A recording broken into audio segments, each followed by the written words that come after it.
السلام علیکم ورحمۃ اللہ وبرکاتہ۔ کیسے ہو دوستو؟ امید ہے کہ آپ تمام حضرات خیریت سے ہوں گے۔ دوستو، حضرت جی مولانا سعد صاحب کے بیان سننے کے لیے ہمارے چینل کو سبسکرائب کریں اور ویڈیو کو لائک اور شیئر کریں۔ چلیے شروع کرتے ہیں یہ خوبصورت بیان۔ الحمد لله نحمده ونستعينه ونستغفره ونؤمن به ونتوكل عليه ونعوذ بالله من شرور أنفسنا ومن سيئات أعمالنا، من يهده الله فلا مضل له ومن يضلله فلا هادي له، ونشهد أن لا إله إلا الله وحده لا شريك له، ونشهد أن سيدنا ونبينا ومولانا محمدا عبده ورسوله، صلى الله تعالى عليه وعلى آله وصحبه وبارك وسلم تسليما كثيرا كثيرا. أما بعد، فأعوذ بالله من الشيطان الرجيم. بسم الله الرحمن الرحيم. وما تشاءون إلا أن يشاء الله رب العالمين.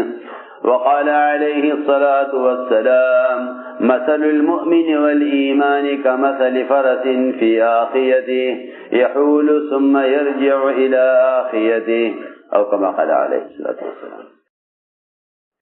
میرے محترم دوستو، بزرگوں، عزیزوں، اللہ رب العزت ایمان والوں کو ان کی چاہتوں میں ناکام کرتے ہیں اور کفار و مشرکین کو ان کے ارادوں میں کامیاب کرتے ہیں۔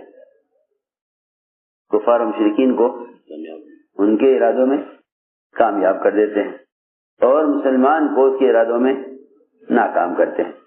اللہ تعالیٰ کا یہ دستور کیوں ہے؟ اس لیے کہ اللہ رب العزت اپنے نہ ماننے والوں کو کائنات میں ان کی چاہت کے مطابق ان کے ارادوں کو پورا کر کے انہیں اپنے سے غافل رکھنا چاہتے ہیں، انہیں اپنے سے غافل رکھنا چاہتے ہیں۔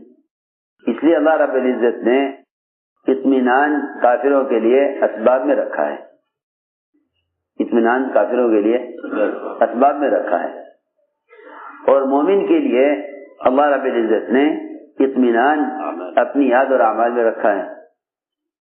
کافر کے لیے اسباب میں امتحان نہیں، اطمینان ہے۔ مومن کے لیے اسباب میں اطمینان نہیں، امتحان ہے۔ مومن کے لیے اسباب میں اطمینان نہیں، امتحان ہے، اور کافر کے لیے اسباب میں امتحان نہیں بلکہ اطمینان ہے۔ کافر کو اللہ تعالیٰ اس کے اسباب میں مطمئن رکھتے ہیں اور اس کی چاہت کے مطابق اسباب میں اس کو کامیابی عطا فرماتے ہیں۔ جس طرح جنت میں مومن اپنی چاہت کے مطابق سب کچھ کرے گا، اس طرح دنیا میں کافر اپنی چاہت کے مطابق سب کچھ کرے گا۔ ہماری بات سمجھ میں آ رہی؟ یہاں مسلمانوں کو بس دھوکہ لگ جاتا ہے اور وہ یہ سمجھ بیٹھتے ہیں کہ جس راستے سے کفار کامیاب ہو رہے، ہم بھی کیوں نہ وہ راستے اختیار کر لیں تاکہ ہم بھی ان کا مقابلہ کر سکیں اور ہم بھی کامیاب ہو جائیں۔ اس زمانے میں مسلمان باطل کے مقابلے کے لیے باطل کے طریقے اختیار کرنا چاہتا ہے۔ تو میں نے عرض کیا کہ کامیاب کرنے کا جو ضابطہ اللہ کے غیروں کے ساتھ ہے، وہ ضابطہ مسلمانوں کے ساتھ کیسے ہو سکتا ہے؟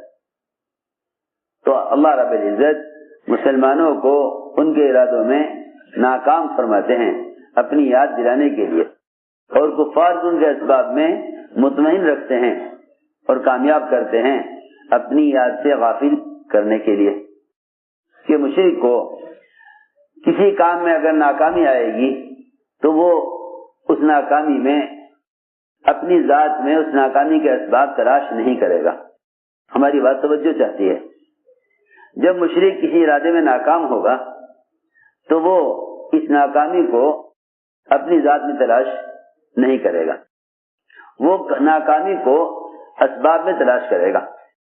یہ ناکامی اس کو مزید اسباب کے بنانے کی طرف اور مزید اسباب حاصل کرنے کی طرف متوجہ کرے گی۔ رہا مومن کہ اللہ رب العزت مومن کو اس کے ارادوں میں ناکام اس لیے کرتے ہیں تاکہ مومن اس ناکامی سے اپنی ذات میں ناکامی کے اسباب تلاش کرے. مومن اپنی ذات میں ناکامی کے اسباب مومن اپنی ذات میں ناکامی کے اسباب تلاش کرے.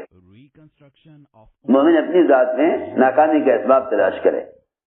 اور کافر کو اس لیے ناکام کر دیتے ہیں کبھی تاکہ وہ مزید اسباب اختیار کرے مزید اسباب اختیار کرے. مومن کو ناکام اس لیے کرتے ہیں تاکہ وہ اعمال اور اپنی ذات کی طرف متوجہ ہو. اس لیے اللہ رب العزت کا ایمان والوں کو ان کے ارادوں میں ناکام کرنا اپنی یاد دلانے کے لیے ہوتا ہے. اللہ تعالیٰ کا ایمان والوں کو ان کے ارادوں میں ناکام کرنا اپنی یاد دلانے کے لیے ہوتا ہے. حضرت علی رضی اللہ فرمایا کرتے تھے عرفت ربی بفسخ العزائم کہ ہم نے جو کچھ سوچا تھا اور جو کچھ کرنا چاہا تھا اللہ نے ہمیں اس میں ناکامی اس لیے کیا ہے تاکہ ہم اس ناکامی سے اپنے رب کو پہچانیں. مسلمان کی ناکامی اللہ کے تعارف کے لیے ہے. مسلمان کی ناکامی اللہ کے تعارف کے لیے ہے اور مشرک کی کامیابی اللہ سے تغافل کے لیے ہے. اللہ اکبر. مومن کی ناکامی اللہ کے تعارف کے لیے ہے اور کافر کی کامیابی اللہ سے تغافل کے لیے ہے کہ یہ اللہ تعالیٰ سے غافل رہے. اس لیے اللہ تعالیٰ مومن کو اس لیے اللہ تعالیٰ کافر کو اس کی کوششوں میں کامیاب کر دیتے ہیں تاکہ یہ اللہ سے غافل رہے.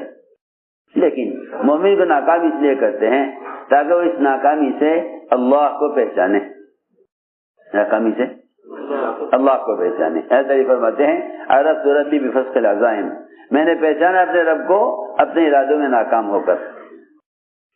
اس لیے دوستو عزیزو اسباب چاہے انبیاء کے ہاتھ میں ہوں, چاہے صحابہ کے ہاتھ میں ہوں, چاہے اولیاء کے ہاتھ میں ہوں, چاہے عام مسلمانوں کے ہاتھ میں ہوں, اسباب صرف امتحان کے لیے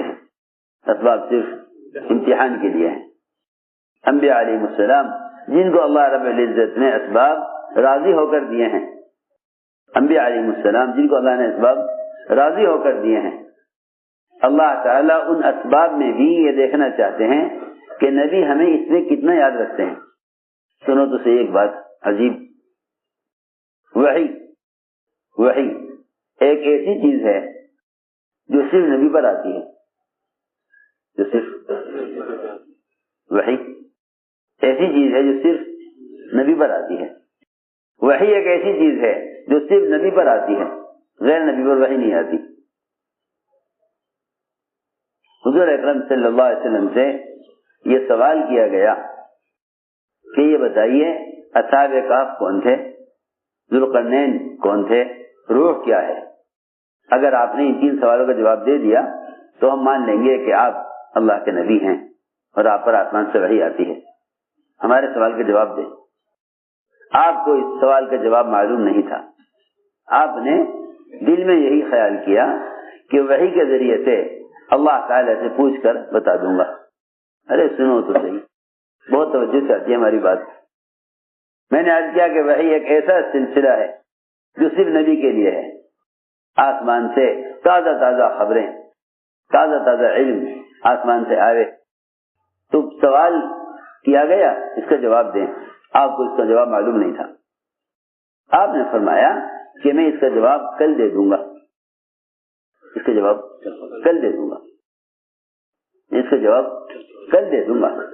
صرف اتنا فرمایا. اللہ کی شان, اللہ رب العزت نے 15 دن یا 1 مہینے تک وحی روک لی کہ آپ نے یہ کیوں کہا کہ میں اس کا جواب کل دوں گا. آپ نے یہ کیوں کہا میں اس کا جواب کل دوں گا, یہ کیوں نہیں کہا کہ اگر اللہ چاہے گا تو میں اس کا جواب کل دوں گا. آپ غور کیجئے. وحی جو ایک آسمان سے نبی پر خبر کے آنے کا ایک راستہ اور ذریعہ ہے اور یقینی ذریعہ ہے.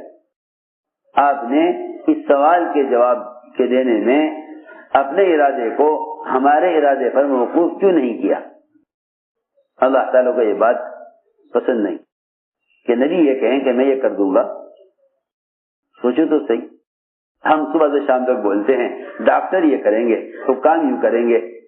جتنا خوف امت پر طاری ہے وہ صرف اس لیے ہے کہ ہم اپنی چاہتوں کو اللہ کے غیر میں تصور کر رہے ہیں. سارا خوف اور ساری مایوسی اس لیے ہے کہ مسلمان اپنی چاہتوں کو اللہ کے غیر میں تلاش کر رہا ہے، اور مسلمان بجائے دعا والا بننے کے دعوے دار بن گیا ہے. بجائے دعا والا بننے کے دعوے دار بن گیا. دعا والا کسے کہتے ہیں؟ دعا والا اس کو کہتے ہیں جو تمام شکلوں سے، یہاں تک کہ انبیاء کی شکل سے بھی انکار کر کے یہ کہے کہ اللہ ہی میری حاجت کو پورا کرنے والے ہیں. تم دعا کے دوران دعا کی قبولیت کا یقین کرو.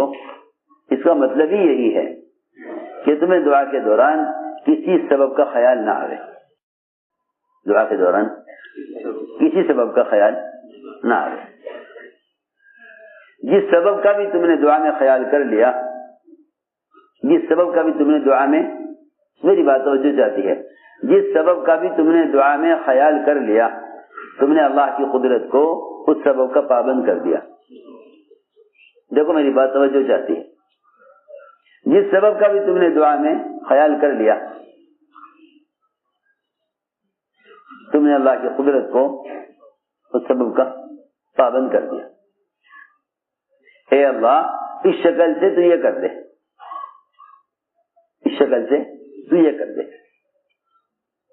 دیکھو تو صحیح، جو آدمی اللہ تعالی کی قدرت کو جو مطلق ہے اس کو مقید کر دے سبب کے ساتھ، تو وہ اللہ تعالی سے فائدہ کیسے اٹھا سکتا ہے؟ کیونکہ اللہ کی ذات عالی سے فائدہ اٹھانے کے لیے اس کے ما سوا کا یقین دل سے نکلنا شرط ہے، اور اس کے ما سوا کی امید بھی دل سے نکلنا شرط ہے. مولانا فرماتے تھے اللہ کی ذات عالی سے فائدہ اٹھانے کے لیے کائنات کی ہر شکل کا یقین نکلنا شرط ہے. یہ بھی نہیں کہہ سکتے کہ اللہ فلاں فرشتے کے ذریعے سے مدد کر دے، اس لیے کہ دعا کا شکل کے ساتھ کوئی جوڑ نہیں ہے. دعا کا شکل کے ساتھ، میری بات بہت توجہ چاہتی ہے، دعا کا شکل کے ساتھ کوئی جوڑ نہیں ہے، دعا کا شکل کے ساتھ کوئی تعلق نہیں ہے. دعا ہی جب ہے جب دعا ملائکہ کی شکل سے لے کر کائنات کی مادی شکلوں تک، ان تمام شکلوں سے دعا پاک ہو. ہماری بات سمجھ میں آ رہی؟ دعا جب ہے جب دعا کائنات کی تمام شکلوں سے، ملائکہ سے لے کر دنیا کے تمام مادی اسباب، تمام دنیا کے عہدیدار، تمام دنیا کے وزراء اور تمام دنیا کی جتنی چھوٹی بڑی شکلیں ہیں، ان ساری شکلوں سے دعا پاک ہو تبھی دعا قبول بھی ہوتی ہے. لیکن ہماری دعا میں ایک چور یہ ہے جو چھپا ہوا ہے اندر، وہ چور یہ ہے کہ ہم دعا جب مانگتے ہیں تو اس سبب کی بنیاد پر اللہ تعالی سے مدد چاہتے ہیں جس سبب سے اس کام کا ہونا ہمارے ذہن میں ہے. ہم یہ کہتے ہیں اے اللہ تو وزیر کے دل میں ڈال دے کہ وہ مسلمانوں کا یہ کام کر دے. اے اللہ تو صدر کے دل میں ڈال دے کہ وہ مسلمانوں کے اس مسئلے کو دیکھ لے. اے اللہ تو ڈاکٹر کے دل میں ڈال دے کہ وہ میرا علاج کر دے. یا یوں بھی نہ کہو اے اللہ یہ دوا میں کھا رہا ہوں تو اس دوا میں شفا ڈال دے.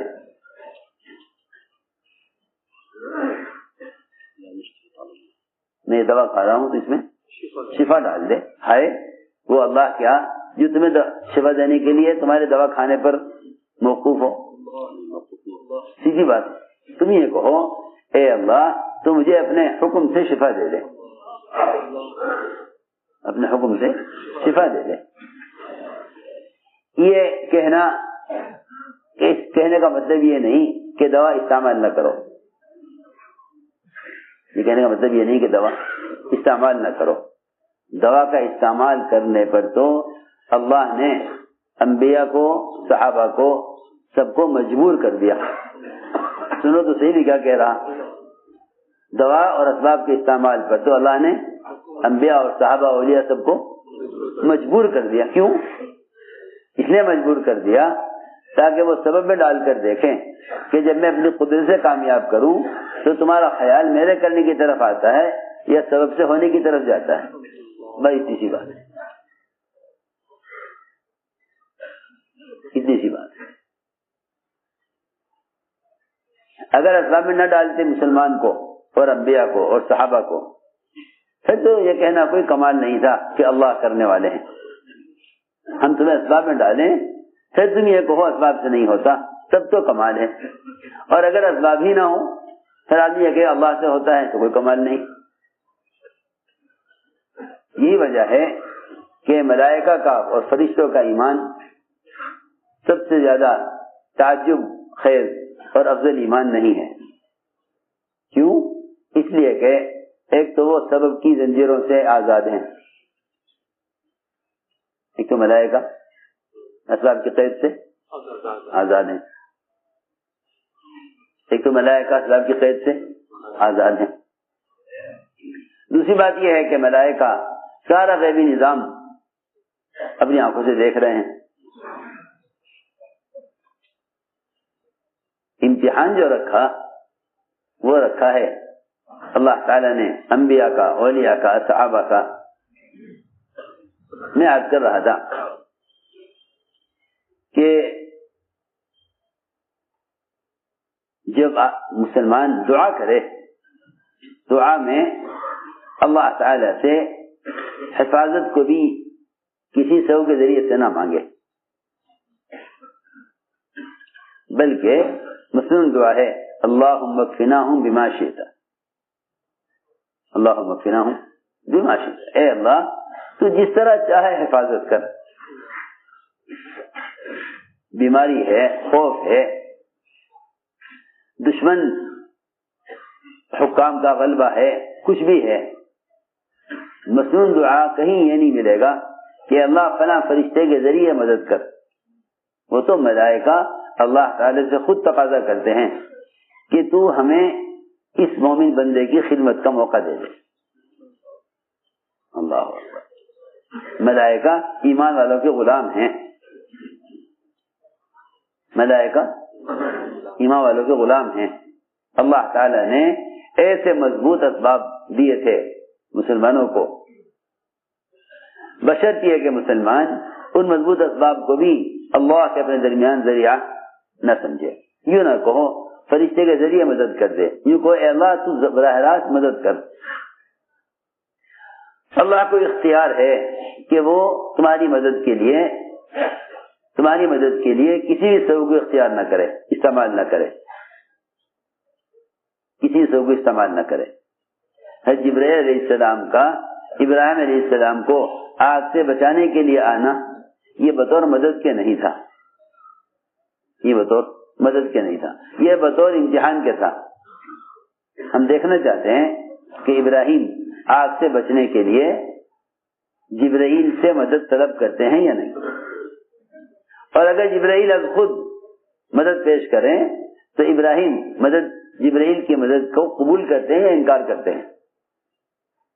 اگر یہ جبرائیل کی مدد سے انکار کریں تو ہم مدد اپنے امر سے کریں گے,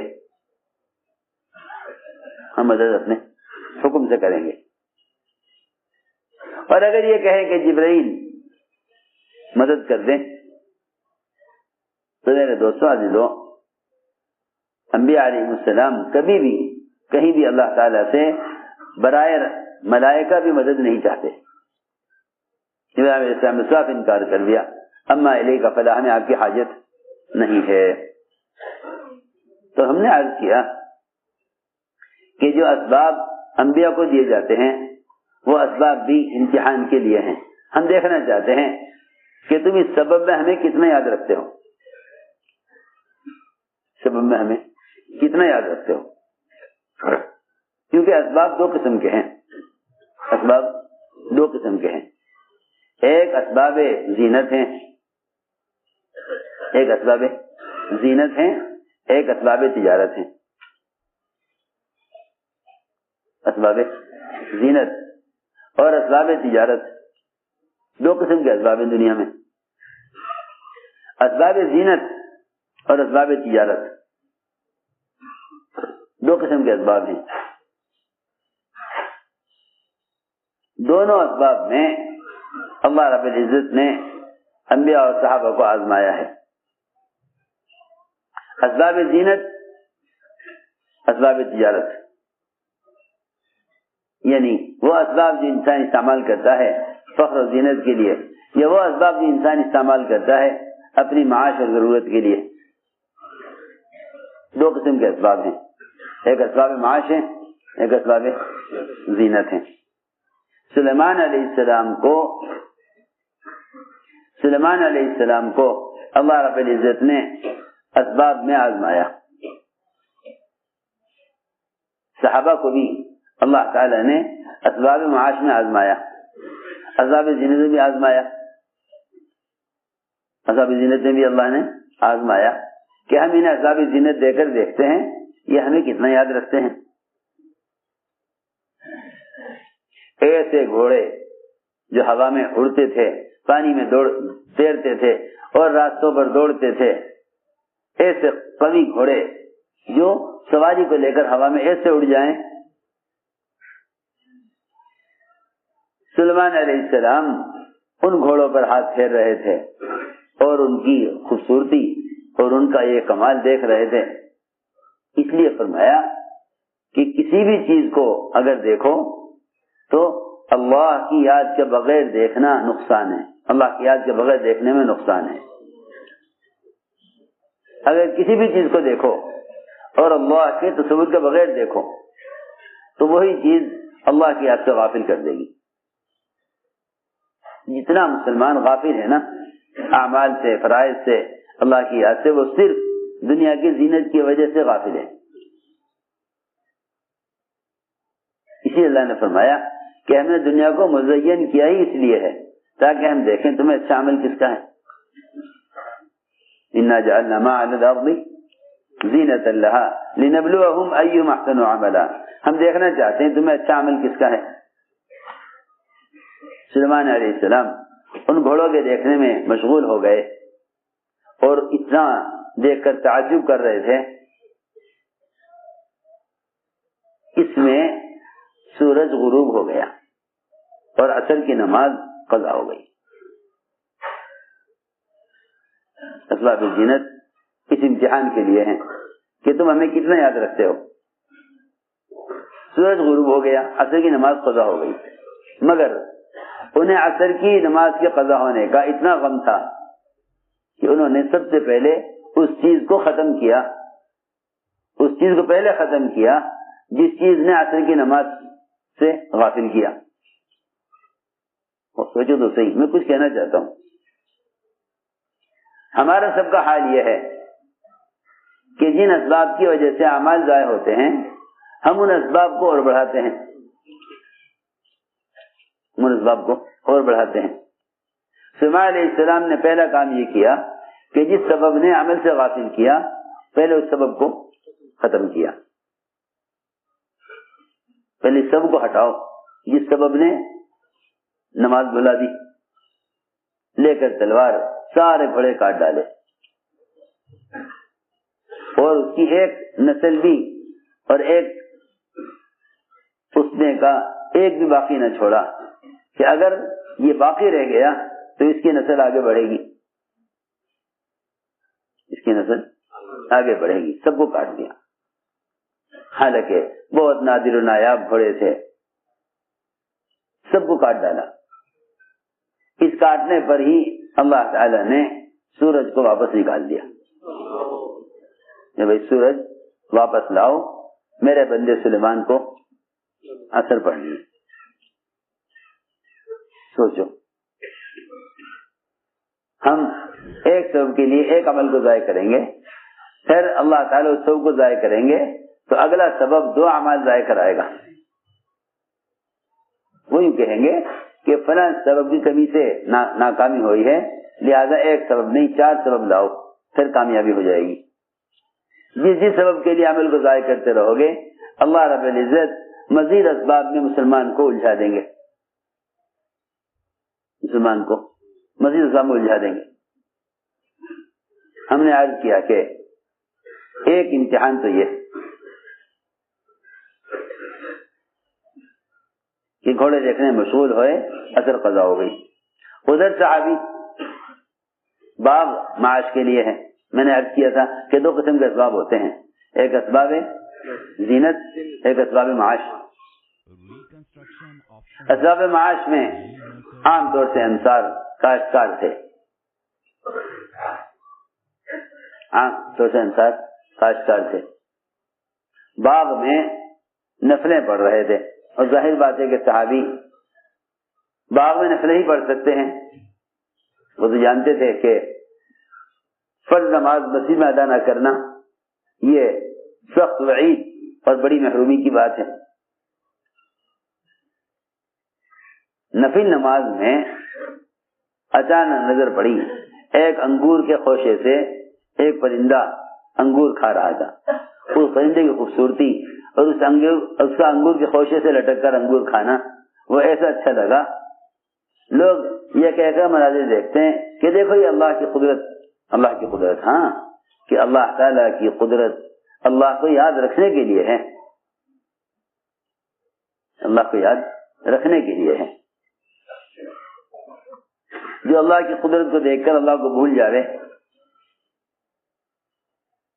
تو اللہ کی قدرت کو دیکھ کر اللہ کو بھول جاوے کہ اس کا اللہ کی قدرت کا دیکھنا مفید نہیں ہے. اللہ کی قدرت کا دیکھنا تو اسی کے لیے مفید ہے جو اللہ کی قدرت کو دیکھ کر اللہ کو یاد کرے. چنانچہ یاد نہ رہا کہ کون سی رکعت ہے، حالانکہ نفل نماز تھی، حالانکہ نفل نماز ہے، لیکن یاد نہ رہا کہ کون سی رکعت ہے. یہ نہیں یاد رہا کون سی رکعت ہے.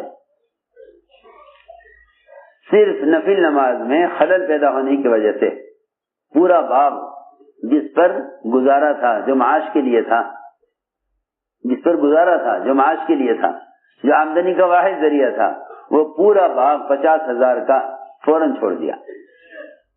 اور یہ کہا کہ جو سبب اللہ کی یاد سے غافل کرے وہ سبب اختیار کرنے کے قابل نہیں ہے. 50,000 کا باغ اسی وقت صدقہ کر دیا کہ میرے اور میرے رب کے درمیان ایک ہی تو واسطہ ہے، میرے کے درمیان ایک ہی تو واسطہ ہے، قرب کا، نماز. اس لیے کہ نماز کو مومن کی معراج کہا ہے. نماز کو مومن کی معراج کہا. کیوں کہا معراج؟ صلاۃ معراج مومن. لماذا؟ کیا وجہ ہے نماز کو مومن کی معراج کہنے کا؟ پہلے یہ غور کر لو کہ معراج میں کیا کیا ہے. معراج میں کیا کیا ہے؟ 3 چیزیں ہیں معراج میں. 3 چیزیں معراج میں ہیں: قرب، تکلم اور رؤیت. قرب اور تکلم اور رؤیت، یہ 3 چیزیں معراج میں ہیں. 3 چیزیں معراج میں ہیں: تکلم، قرب اور رؤیت. 3 چیزیں معراج میں ہیں. قاب قوسین او ادنی، اتنا تو قرب. اور تکلم، اللہ سے باتیں ہوئیں. اور رؤیت، اللہ کا دیدار. اللہ کا دیدار. اللہ اکبر. جو 3 چیزیں اللہ نے نبی کو معراج میں دی، وہ 3 چیزیں اللہ تعالیٰ نے ہر ایمان والے کو دے دی. جو 3 چیزیں اللہ نے محمد صلی اللہ علیہ وسلم کو معراج میں دی، وہ 3 چیزیں اللہ نے ہر مومن کو ہر نماز میں دے دی. ہر مومن کو ہر نماز میں، ہر مومن کو.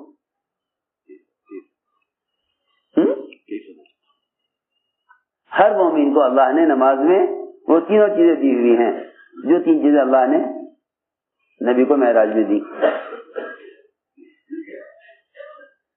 لیکن چونکہ نماز اس رخ پر ہے نہیں، اس لیے یہ تین چیزیں نظر نہیں آتی، ورنہ سیدھی بات ہے کہ نماز پڑھنے والا اللہ سے چپ کے باتیں کر رہا، اوحا الی عبدی ما اوحا، وہاں تو کوئی ہے نہیں سننے والا، اور چپ کے میں رب سے باتیں کر رہا، اس میں تو تکلم آ گیا، اللہ سے باتیں۔ اور رویت تو سیدھی بات ہے، ان تعبد اللہ کانک تراہ، کہ تم اللہ کی عبادت ایسے کرو گویا تم اللہ کو دیکھ رہے ہو، تم اللہ کو دیکھ رہے ہو۔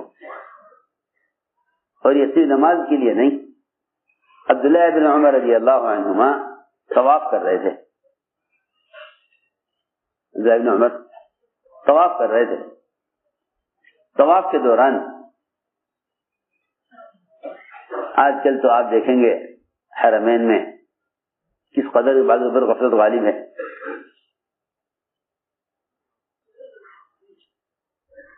کہ آدمی طواف میں سب کچھ کر لیتا ہے جو طواف سے باہر کر رہا ہے، اور وہاں بیٹی کی شادی کا پیام کسی نے طواف کے دوران عبداللہ بن عمر کو دیا، یہ کہا کہ میں آپ کی بیٹی سے اپنے بیٹے کی شادی کرنا چاہتا ہوں، میں آپ کی بیٹی سے شادی کرنا چاہتا ہوں۔ وہ فرماتے ہیں کہ جب میں نے طواف میں چلتے چلتے عبداللہ بن عمر سے ان کی بیٹی سے شادی کی بات رکھی تو انہوں نے ایسا منہ پھیرا میرے سے کہ میں نے قسم کھا لی کہ آئندہ کبھی بھی ان سے ان کی بیٹی کی شادی کی بات نہیں کروں گا، کبھی نہیں کھاؤں، قسم کھا لی میں نے کہ ایسا رخ پھیرا مجھ سے، کوئی جواب ہاں ہوں کا نہیں دیا، اور میں نے طے کر لیا کہ میں اب اس بارے میں ان سے بات نہیں کروں گا۔ حالانکہ لوگ پریشان ہوتے ہیں اپنی بیٹیوں کے رشتوں کے لیے، جہاں بھی کوئی مل جاوے اشارہ کر دے تو آدمی سوچتا ہے ہاں بھائی لڑکا دیکھو کیسا ہے کیا ہے، سارے کام چھوڑ کر یہ کام دیکھے گا۔ انہوں نے میری بات کی طرف کوئی توجہ نہیں دی، میں نے طے کر لیا کہ آئندہ اس بارے میں ان سے بات نہیں کروں گا۔ حج پورا ہو گیا، عبداللہ بن عمر رضی اللہ تعالیٰ عنہ مدینے پہنچے، کہتے ہیں وہ کہ میں بھی مدینے پہنچا، وہاں بھی ان سے ملاقات ہو گئی، آمنا سامنا ہوا، بس میں نے کچھ نہیں کہا، انہوں نے دور سے دیکھ کر مجھے پہچان لیا، فرمایا تم وہی ہو نا جو مجھے وہاں مکے میں طواف میں ملے تھے، مجھے مکہ مکرمہ میں طواف میں ملے تھے، کہ ہاں میں ملا تھا آپ سے طواف میں، اور میں نے آپ سے آپ کی بیٹی سے شادی کی بات رکھی تھی، لیکن جب آپ نے کوئی توجہ نہ دی تو میں نے طے کر لیا کہ میں اب اس بارے میں آپ سے کوئی بات نہیں کروں گا۔ فرمانے لگے عبداللہ بن عمر کہ جس وقت تم نے ہم سے ہماری بیٹی سے شادی کی بات کی اس وقت ہم اللہ تعالیٰ کو اپنی دونوں آنکھوں کے درمیان دیکھ رہے تھے۔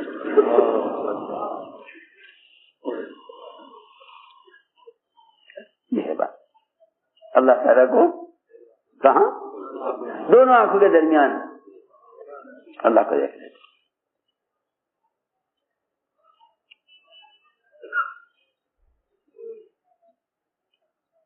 سوچو تو صحیح کیسا دھیان اللہ کا ہوگا، دونوں آنکھوں کے درمیان اللہ کو دیکھ رہے تھے۔ حالانکہ طواف تو نماز کے مقابلے میں ایک بھی چیز ایسی نہیں کہ جس میں نماز والی پابندی ہو طواف میں۔ سوچو، چل رہا نماز میں چلتے نہیں، نماز میں چلتے نہیں، مختلف قسم کی دعائیں، مختلف قسم کے اذکار، نماز میں ایسا نہیں، نماز کے اذکار متعین، سجدہ نہیں طواف میں، حالانکہ نماز میں اللہ کے سب سے زیادہ قرب کا موقع سجدہ ہے، وہ بھی طواف میں نہیں، جی ہاں وہ بھی طواف میں نہیں ہے۔ سب سے زیادہ قریب بندہ سجدے میں ہوتا ہے نا اللہ کے، وہ بھی طواف میں نہیں. سوچو اس میں حضرت عبداللہ بن عمر رضی اللہ عنہ کہ نہیں، وہ وقت ایسا تھا کہ ہم اللہ تعالیٰ کو اپنی دونوں آنکھوں کے درمیان دیکھ رہے تھے. میں آپ کی بات اس وقت کیسے سن لیتا؟ ہاں میں تیار ہوں، اب بھی میں تیار ہوں. چنانچہ انہوں نے ان کی شادی کے پیغام کو کہہ کر قبول کیا کہ مجھے آپ سے شادی سے انکار نہیں تھا، مجھے طواف کے دوران اس بات کے کرنے سے انکار تھا. میں نے عرض کیا کہ نماز مومن کی معراج ہے، نماز مومن کی معراج ہے.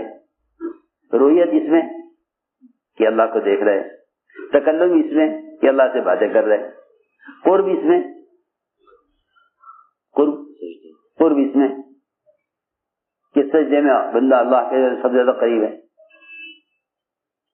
یہاں تک لکھا ہے علماء نے من کان یرجو لقاء ربہ فلیعمل عملا صالحا. علماء نے لکھا ہے کہ اس لقاء سے لقاء دنیاوی مراد ہے. ہماری بات توجہ چاہتی ہے، اس لقاء سے لقاء دنیاوی مراد ہے کہ جو آدمی مرنے سے پہلے اللہ سے ملنا چاہتا ہو. سنو، جو آدمی مرنے سے پہلے اللہ سے ملنا چاہتا ہو،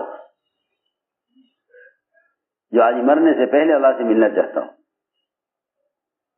کیونکہ مرنے کے بعد تو سبھی دیکھیں گے اللہ کو، نیک و بد. جی ہاں، جو آدمی مرنے سے پہلے اپنی زندگی میں دنیا میں اللہ سے ملاقات کا مزہ چکھنا چاہے، اس کو چاہیے کہ اللہ کی عبادت اس طرح کرے کہ اس کے ساتھ کسی کو شریک نہ کرے.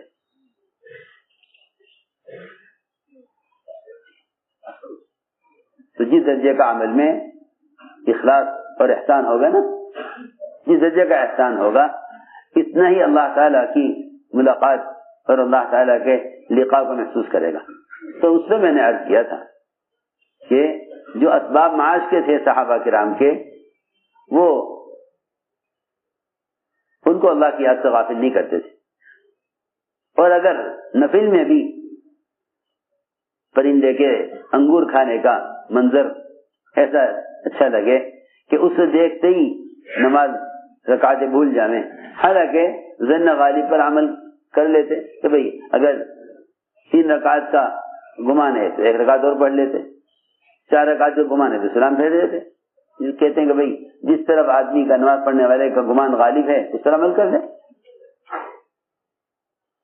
جن کے لیے نفل نماز میں خلل باغ کو چھڑوا دے، ان کے فرائض کا کیا حال ہوتا ہوگا؟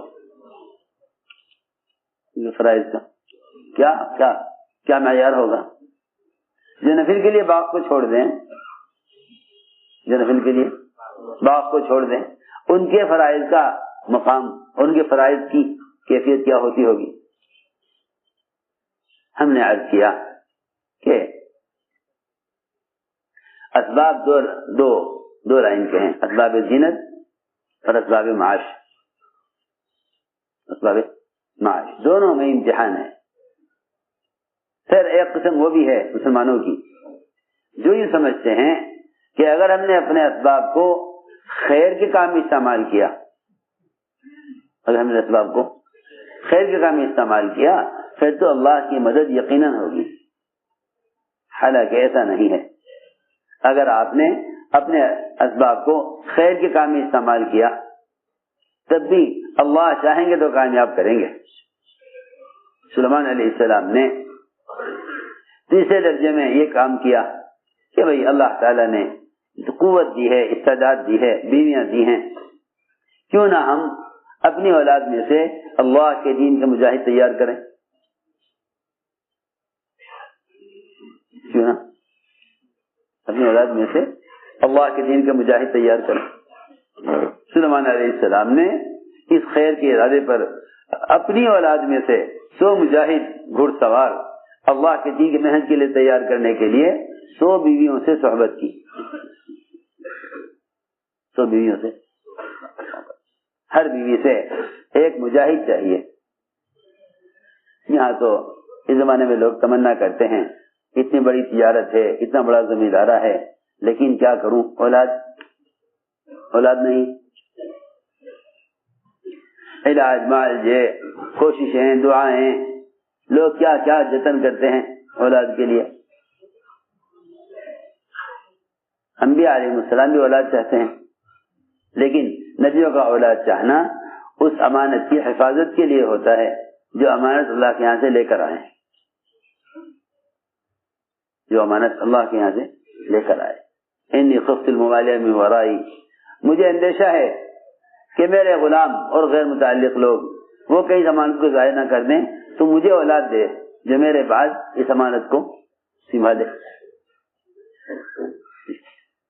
اس لیے میں نے عرض کیا کہ لوگ تو سبب اختیار کر کے اللہ سے کہتے ہیں کہ اس سبب میں تو کامیابی ڈال دے. لوگ تو سبب اختیار کر کے کہتے ہیں اے اللہ اس سبب میں کامیابی ڈال دے. اور زکریا علیہ السلام نے اللہ سے کہہ کر اولاد مانگی کہ کوئی سبب اولاد کے ہونے کا میرے پاس نہیں ہے اور تجھے سبب کی ضرورت نہیں ہے, میں تجھ سے اولاد چاہتا ہوں اسباب اولاد کے بالکل ختم ہو جانے کے بعد. اسباب اولاد کے بالکل ختم ہو جانے کے بعد میں تجھ سے اولاد چاہتا ہوں, کیونکہ مجھے یقین ہے کہ میں کبھی بھی تجھ سے مانگ کر ناکام نہیں ہوا. مجھے کامیاب ہونے کے لیے سبب کی ضرورت نہیں ہے, مجھے کامیاب ہونے کے لیے تیرے امر کی ضرورت ہے. یہ ہے بات. اللہ تعالی کے سامنے سبب نہیں پیش کر رہے, بلکہ جو اسباب اولاد ہیں ان اسباب کا ناکارہ ہونا پیش کر رہے. ان اسباب کا سنو میں کیا کہہ رہا, اللہ کے سامنے سبب نہیں پیش کر رہے, بلکہ جو اسباب اولاد ہیں ان اسباب کا ناکارہ ہونا اور ان اسباب کا ختم ہو جانا اللہ کے سامنے پیش کر رہے. اپنا بڑھاپا, اپنی بیوی کا بڑھاپا دونوں پیش کر دیے. ان کی عمر 120 سال کی تھی, زکریا علیہ السلام کی عمر 120 سال, بیوی کی عمر 90 سال.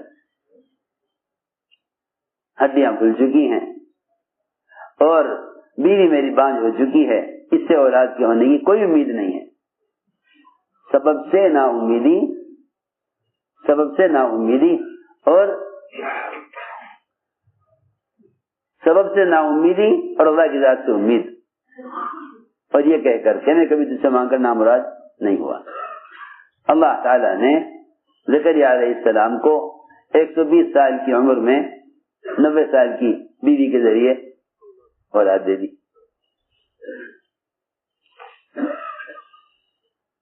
ادھر تک سلیمان علیہ السلام کہ جب اللہ نے اتنی قوت طاقت دی ہے اور اللہ نے اعلیٰ نسل کی خوب بچے جننے والی بیویاں دی ہیں, تو کیوں نہ ان بیویوں کے ذریعے اللہ کے راستے کے مجاہد تیار کیے جائیں. اس خیال سے 100 بیویوں صحبت کی. 100 میں سے ایک بیوی کو حمل ٹھہرا, 99 کو حمل نہیں ٹھہرا. ایک کو حمل ٹھہرا, وہ حمل بھی وقت سے پہلے ضائع ہو گیا. وہ حمل بھی وقت سے پہلے ضائع ہو گیا. وہ حمل بھی وقت سے پہلے ضائع ہو گیا. روح پڑنے سے پہلے ہی ضائع کر دیا اللہ نے. دایا نے لا کر وہ کرسی پر ڈال دیا, جو لو تھوڑا کہا جائے یہ جسم, وہ لا کر دایا نے کرسی پر ڈال دیا. اے جی یہ پیدا ہوا ہے. اللہ نے دکھلا دیا کہ تم نے ایک خیر کا ارادہ بھی کیا تھا, مگر اس خیر کے ارادے کو ہماری چاہت پر موقوف نہیں کیا. صحیح حدیث ہے, آپ نے فرمایا اگر سلیمان انشاءاللہ کہہ لیتے ساری بیویوں سے بیٹے پیدا ہوتے. اگر سلیمان انشاءاللہ کہہ لیتے ساری بیویوں سے بیٹے پیدا ہوتے. یہ ہے بات اصل. لیکن سلیمان علیہ السلام انشاءاللہ کہنا بھول گئے. میں نے عرض کیا کہ کتنی بھی شکلیں ہیں، ان ساری شکلوں سے نہ ہونے، صرف اللہ کی ذات عالی سے ہونے کا یقین دل میں پیدا ہو. جب یہ یقین ہوگا تو لوگ اللہ تعالیٰ کی مشیت کو شکلوں میں تلاش نہیں کریں گے. پھر لوگ اللہ تعالیٰ کی مشیت کو اسباب میں تلاش نہیں کریں گے. پھر لوگ اللہ تعالیٰ کی مشیت کو حکام میں، وزراء میں اور دنیا کی قسم قسم کی مادی طاقتوں میں اللہ کی مشیت کو تلاش نہیں کریں گے. پھر یہ اللہ کی مشیت کو اس کے احکام میں تلاش کریں گے. اللہ تعالیٰ کی مشیت کو اس کے احکام میں تلاش کریں گے. یہ ہے اصل بات. ایسے مسلمانوں کو ناکامیاں وہ کامیابی کی طرف لے آئیں گی. اور اگر مسلمان نے ناکامی کے اسباب میں تلاش کیے اور کامیابی کے اسباب میں تلاش کیے تو یہ اللہ تعالی سے دوری کا اور اللہ سے غافل کرنے کا سبب بنیں گے. سوچنے کی بات ہے، جو اسباب اللہ نے انبیاء علیہ السلام کو راضی ہو کر دیے ہیں، جیسے میں نے آپ کے سامنے عرض کیے، سلیمان علیہ السلام کو اللہ نے کیا کچھ نہیں دیا. جو اسباب اللہ نے انبیاء علیہ السلام کو راضی ہو کر دیے ہیں، جب انبیاء علیہ السلام ان اسباب میں اللہ کی چاہت کے بغیر کامیاب نہیں ہو سکے تو پھر جو اسباب اللہ نے غیروں کو ناراض ہو کر دیے ہوئے ہیں، مسلمان ان اسباب میں کامیاب کیسے ہو سکتا ہے؟ جو اسباب اللہ نے انبیاء علیہ السلام کو راضی ہو کر دیے ہیں، جب ان اسباب میں اللہ کی چاہت کے بغیر کامیاب نہیں ہو سکتے تو اس زمانے میں مسلمان ان اسباب سے امید کیوں لگائے ہوئے ہیں جو اسباب اللہ نے غیروں کو ناراض ہو کر دیے ہیں؟ کتنے بھی اسباب غیروں کے پاس ہیں، کیا اللہ نے ان کو خوش ہو کر دیے ہیں؟ اللہ ان سے ناراض ہیں. اللہ تعالیٰ ان سے ناراض ہیں. دیکھو تو صحیح، اللہ تعالیٰ نے کفار اور مشرکین کو جو اسباب دیے ہیں اللہ نے انہیں ناراض ہو کر دیے ہیں، مگر زمانے کا مسلمان ان اسباب کی حاصل کرنے کی تمنا کرتا ہے اور ان سے ان اسباب کو طلب کرتا ہے جو اسباب اللہ نے غیروں کو ناراض ہو کر دیے ہیں. یہ کیسے ممکن ہے کہ جس سبب سے اللہ غیروں کو ناکام کر رہے اس سبب سے اللہ مسلمانوں کو کامیاب کر دیں؟ یہ کیسے ممکن ہے؟ یہ کیسے ممکن ہے کہ جن اسباب پر اللہ تعالیٰ نے غیروں کو ناکام کیا ہے ان اسباب پر مسلمان کو کامیاب کر دیں؟ کیسے ممکن ہے؟ اس لیے فرمایا کہ اللہ تعالیٰ کی مشیت کو سبب میں تلاش مت کرو، اللہ کی مشیت کو احکام میں تلاش کرو. اس لیے کہ اللہ تعالیٰ کی قدرت وعدوں کے ساتھ ہے اور وعدے حکموں کے ساتھ ہیں. وعدے حکموں کے ساتھ ہیں. اللہ تعالیٰ کی قدرت وعدوں کے ساتھ ہے، وعدے حکموں کے ساتھ ہیں. اللہ کی مشیت کو اس کے وعدوں میں تلاش کرو، اللہ کی مشیت کو اس کے وعدوں میں تلاش کرو، کیونکہ وعدے حکموں کے ساتھ ہیں اور قدرت وعدوں کے ساتھ ہیں. اسباب کے ساتھ قدرت نہیں ہے. اسباب تو قدرت سے بنے ہیں، اسباب تو قدرت سے بنے ہیں. اسباب قدرت سے بن کر قدرت کے قبضے میں ہیں. لوگ یہ سمجھتے ہیں کہ ہمیں اسباب پر اختیار حاصل ہو گیا، اسباب پر اختیار حاصل ہو گیا. حالانکہ سارے اسباب اللہ تعالیٰ کے قبضے میں ہیں. وہ جو چاہیں گے سبب میں وہ کریں گے. اور اگر تم یہ چاہتے ہو کہ تمہاری چاہت کے مطابق کام ہو تو دو کام کر لو. ایک تو سبب سے نا امید ہو جاؤ، سبب سے نا امید ہو جاؤ. ایک تو سبب سے نا امید ہو جاؤ، اس لیے کہ سبب اللہ کا غیر ہے، اللہ کے غیر سے امید کرنا ناکامی ہے. سبب سے نا امید ہو جاؤ. دوسرا کام یہ کر لو کہ عمل کو مقدم کر لو. ہاں، اسباب ترک کرنے کو نہیں کہتے، اسباب ترک کرنے کو نہیں کہتے. بس اتنی بات ہے کہ سبب کو پیچھے کر دو اور عمل کو مقدم کر دو، تاکہ عمل کو مقدم کرنے سے قدرت ساتھ ہو جائے، اللہ کی قدرت ساتھ ہو جائے. عمل کو مقدم کر دو تاکہ قدرت ساتھ ہو جائے. کہیں بھی نہیں ملے گا. سارا انبیاء کی سیرت اٹھا کر دیکھ لو کہ نبی کی مدد سب کو مقدم کرنے پر آئی ہو, کہیں بھی نہ ملے گا. اگلے دن مقابلہ ہے مشرکین سے, تو ساری رات غزوات کی راتیں دعا اور عبادت میں گزری. ہتھیار کم, کھانا کو کم, دشمنی کی کثرت زیادہ, مسلمانوں کی تعداد کم. دیکھو غزوات کی راتیں. عبادت کے دن کی رات تو آرام میں گزری.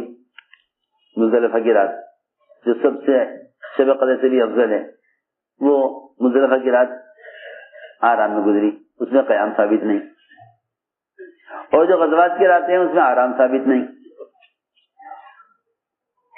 فی لیال الغزوات مستراحہ وفی لیل مزدلفہ.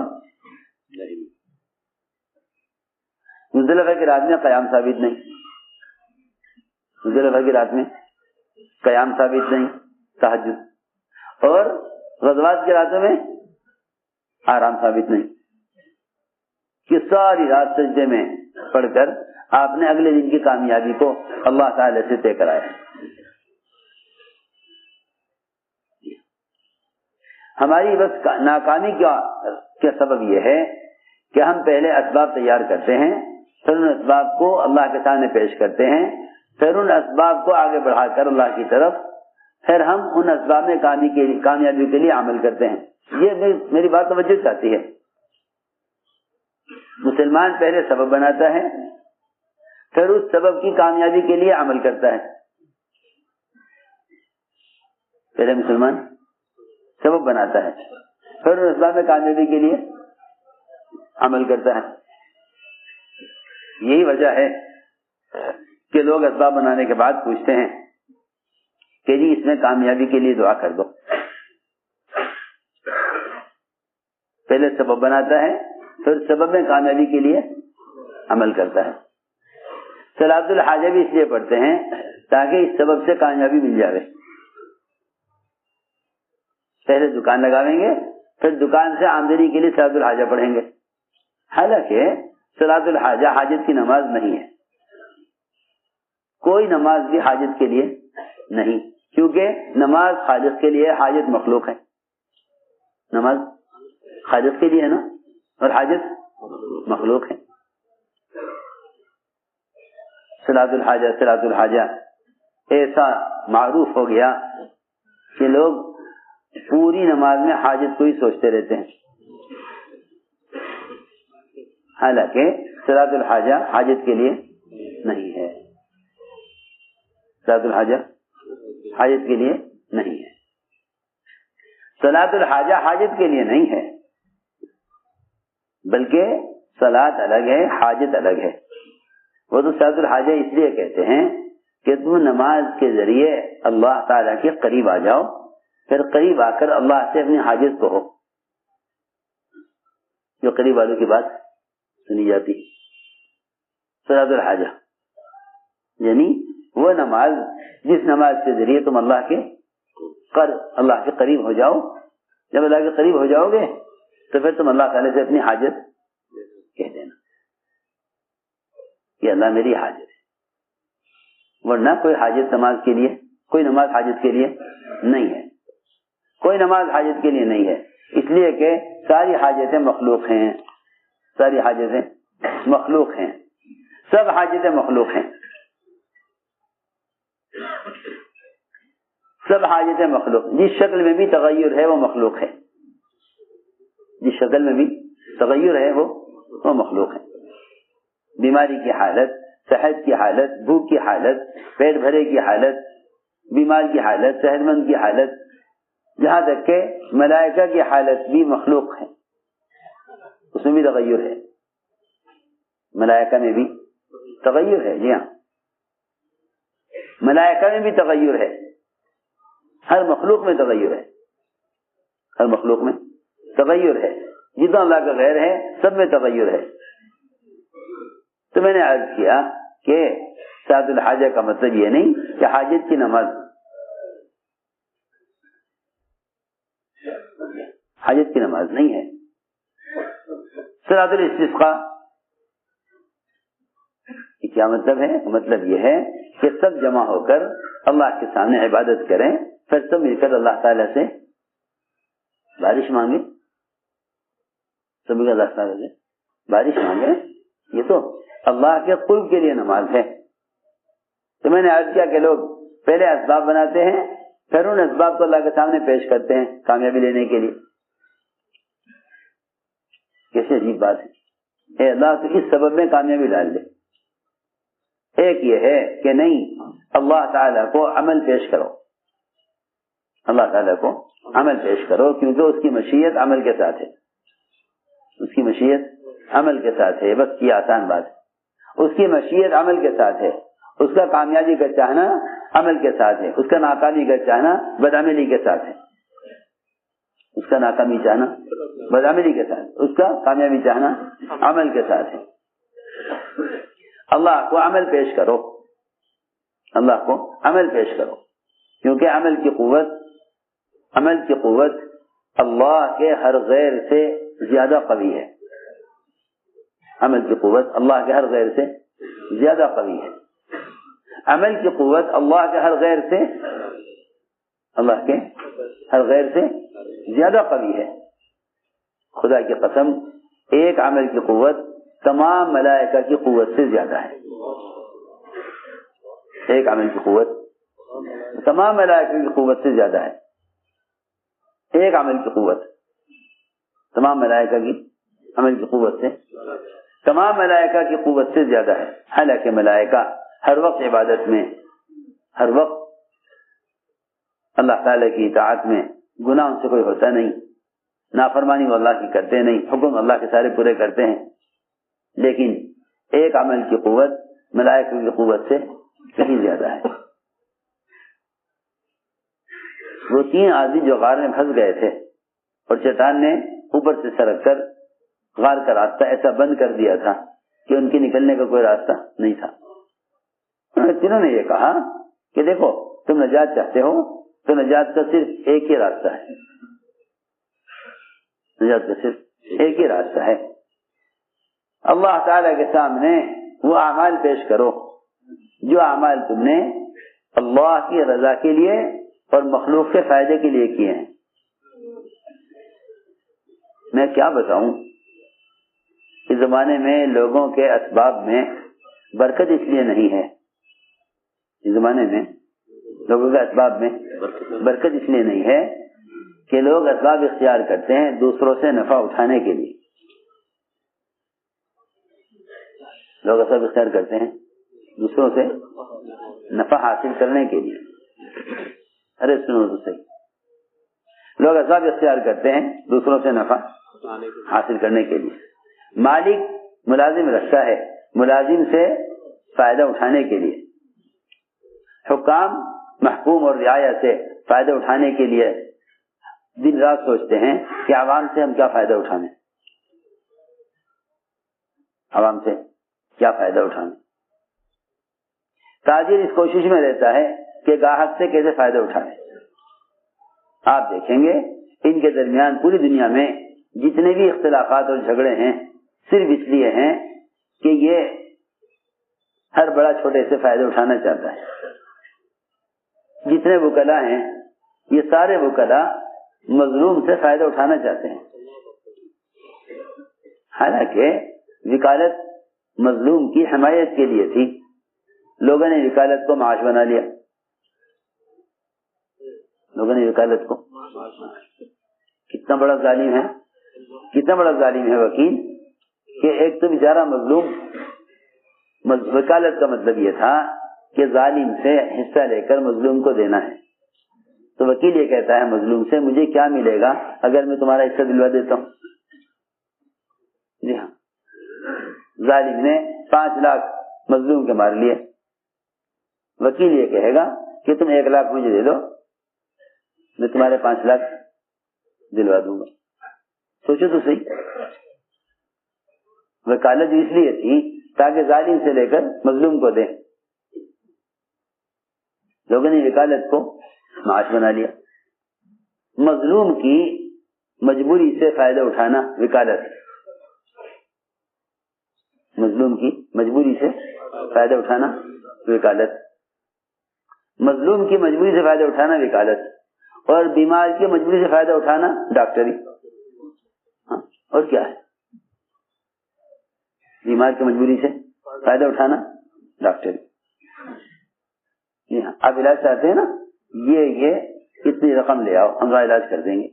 ارے یہ کیا ڈاکٹری ہوئی؟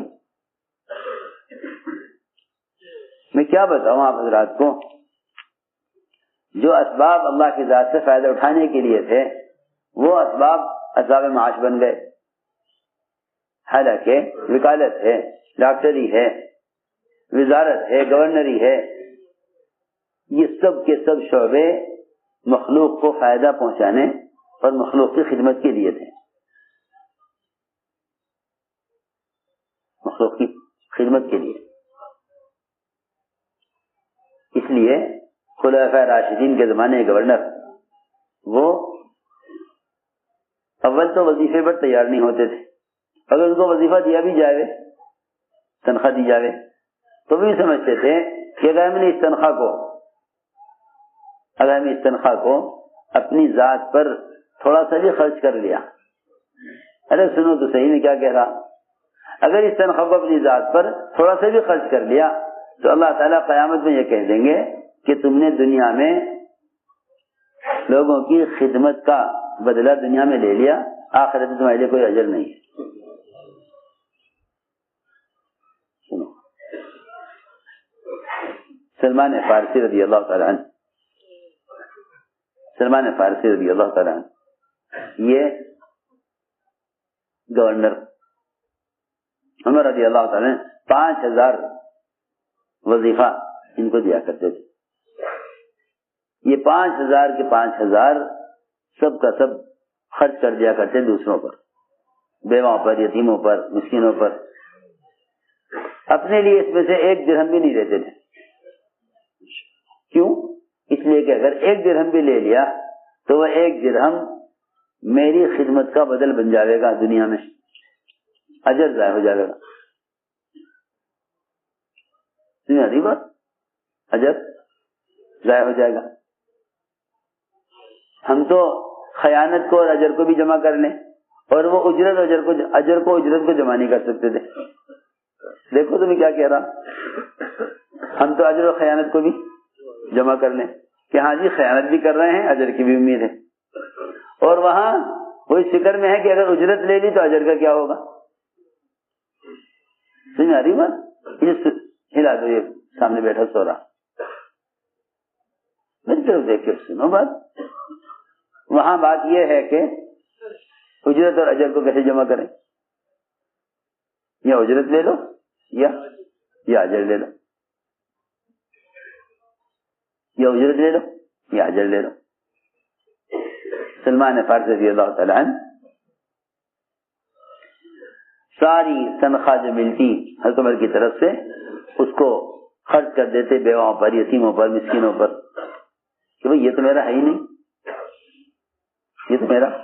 اور یہ بات نہیں ہے کہ وہ اس کو خرچ کر کے یہ سمجھتے ہوں کہ بھئی میں نے کوئی کمال کیا ہے, یعنی یہ تمہارا ہے ہی نہیں. جب تم اللہ کی مخلوق کی خدمت کر رہے ہو اللہ کے لیے تو کرو خدمت. اور اگر یہ تنخواہ تو تمہیں مل رہی ہے یہ تم دوسرے پہ خرچ کر دو تو تم نے اپنا مال تھوڑی خرچ کیا, یہ تو بیت المال کا مال ہے, یہ تو مال بیت المال کا مال ہے. اور یہ بیت المال کا مال تو پبلک کا ہے, تم نے پبلک کا پیسہ پبلک پہ خرچ کر دیا تو کیا کمال کیا.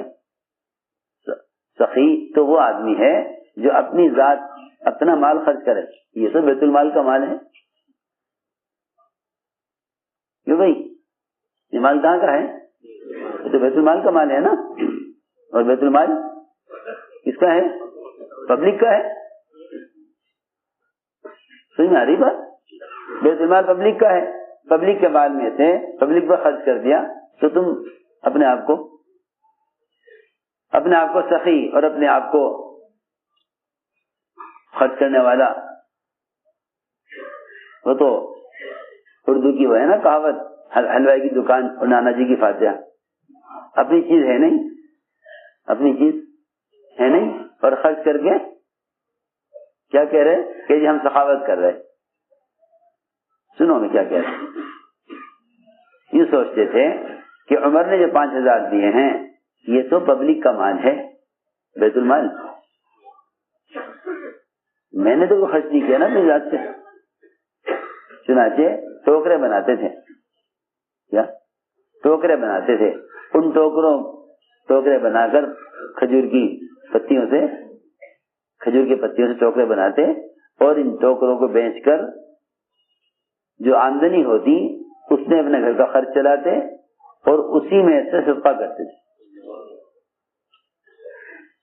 اس میں سے صدقہ یہ ہے وہ صدقہ, یہ ہے خرچ کرنا کہ آپ اپنی ذات سے کما کر خرچ کریں دوسروں پر, اپنی ذات سے کما کر اپنی ضرورت پوری کریں.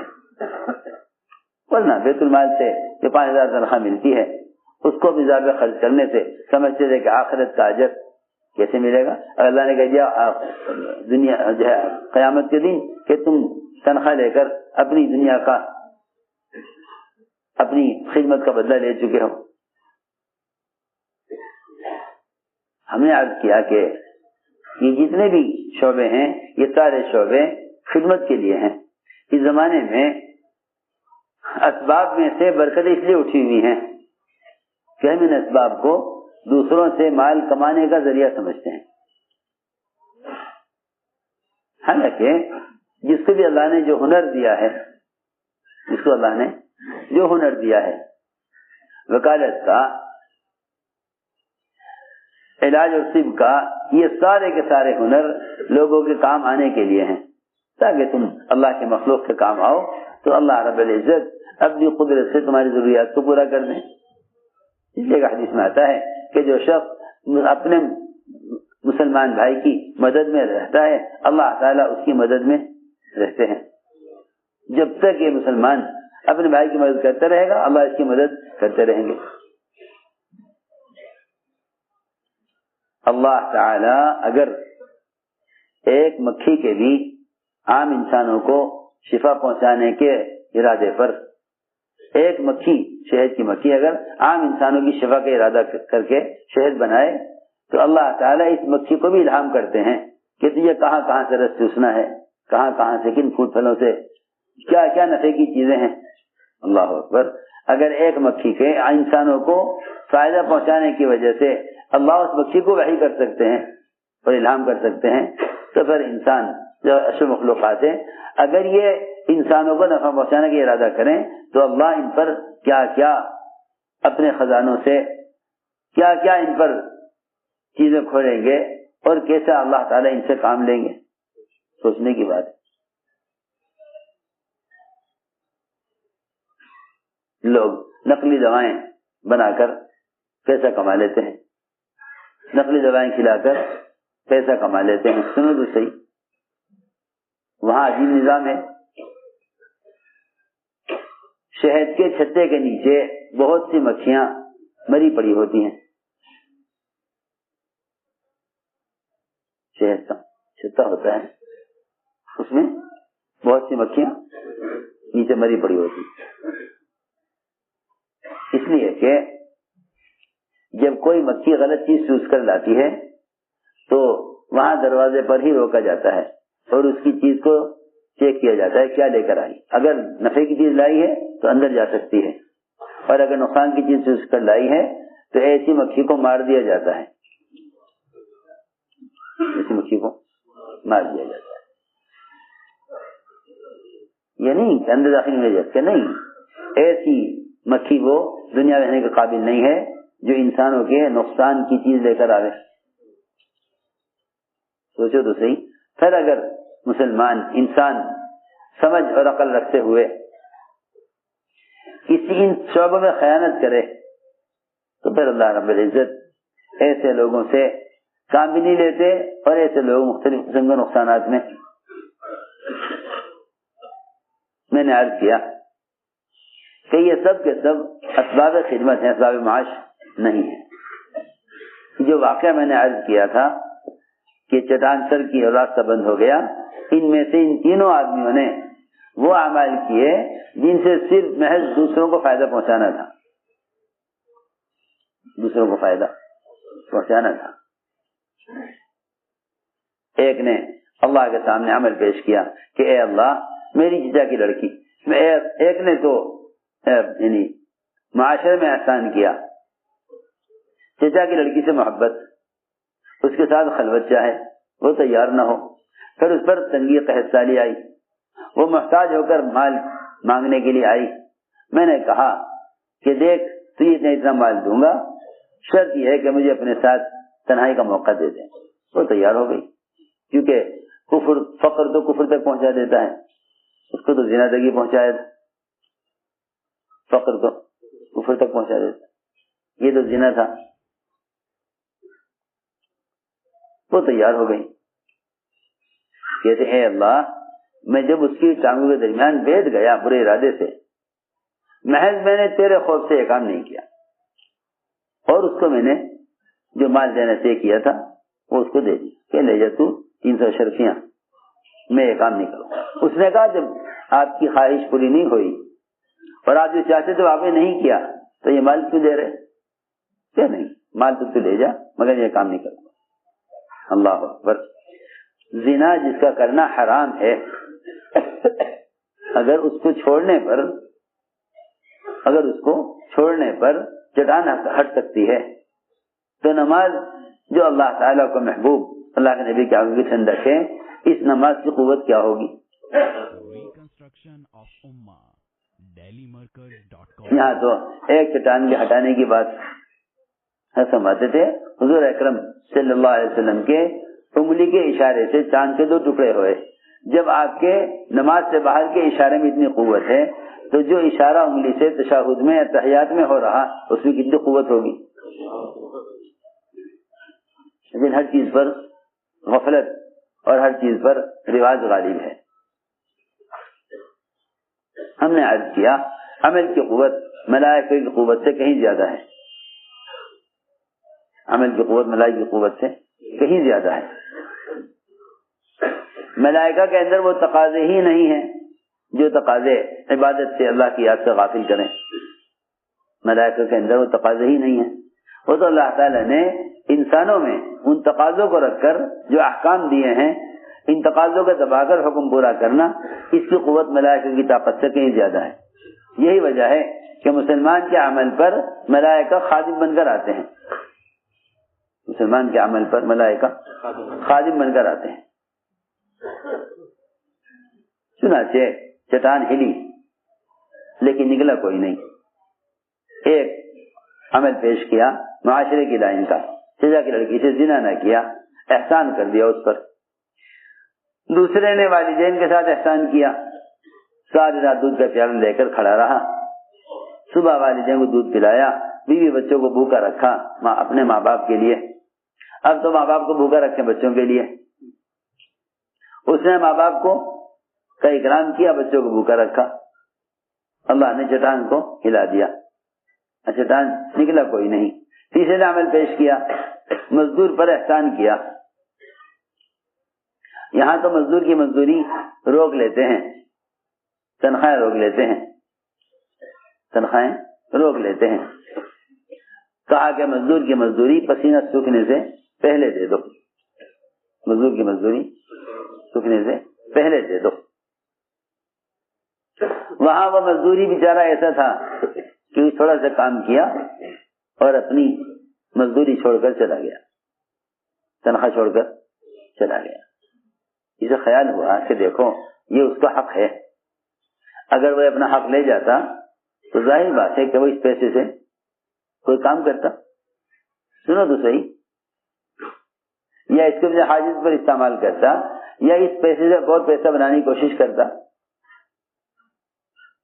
لیکن جب وہ نہیں ہے تو یہ جو اس کا حق ہے، اس کی مزدوری ہے، مجھے چاہیے کہ میں اس کی اس مزدوری کو کسی کام میں لگا کر الگ کاروبار شروع کروں، تاکہ جب بھی آوے میں اس کو حوالے کر دوں۔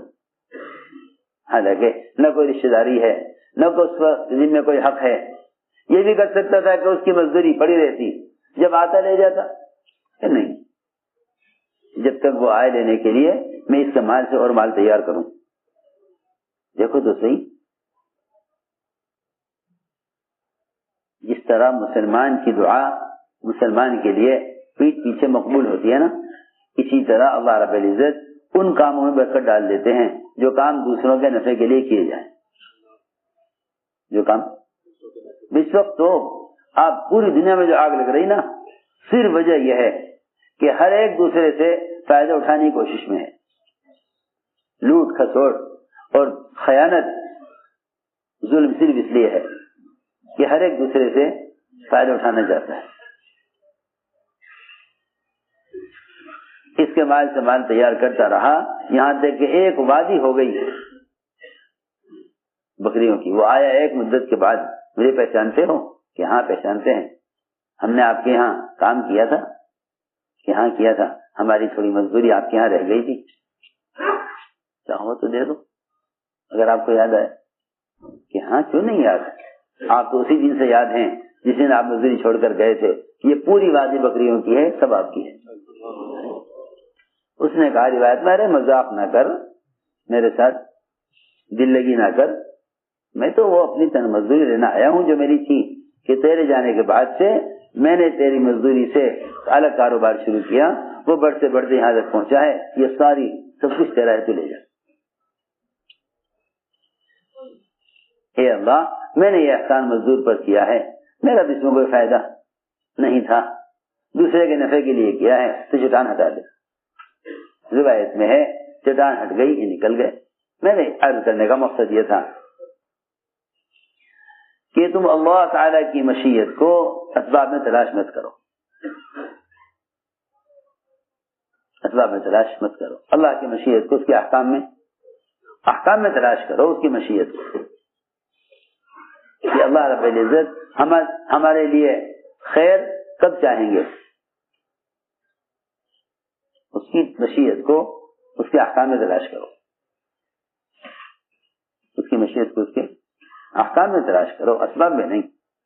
یہ عمل کی قوت دکھلائی کہ اللہ نے چٹان کو اپنے حکم سے ہٹا دیا. چٹان کو اللہ نے اپنے حکم سے ہٹایا. بس مقصد اسے یاد کرنے کا ہے، اصل مقصد یاد کرنے کا یہ ہے کہ اعمال کو اسباب پر مقدم کرو، اعمال کو اسباب پر مقدم کرو تاکہ قدرت ساتھ ہو جائے، تاکہ قدرت ساتھ ہو جائے. اس لیے عمل کو اللہ کے یہاں مقدم بھی کرو اور عمل کو قابل قبول بھی بناؤ. اس لیے کہ جو اعمال قابل قبول نہیں ہیں وہ اعمال دعاؤں کی قبولیت میں رکاوٹ بن جاتے ہیں.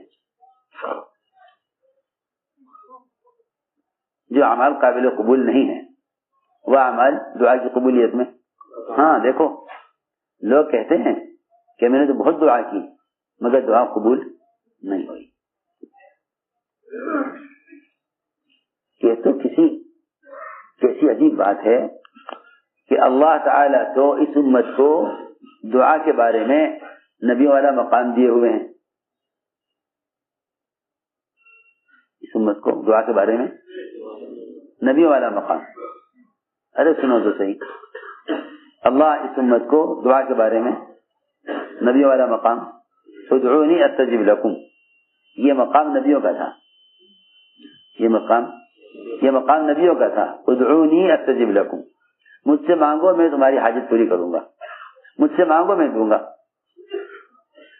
مجھ سے مانگو میں دوں گا. ادعونی استجب لکم، مجھ سے مانگو میں دوں گا. اس لیے پچھلے انبیاء علیہ السلام اس میں قوم نبی سے کہتی تھی، نبی اللہ سے کہتے تھے.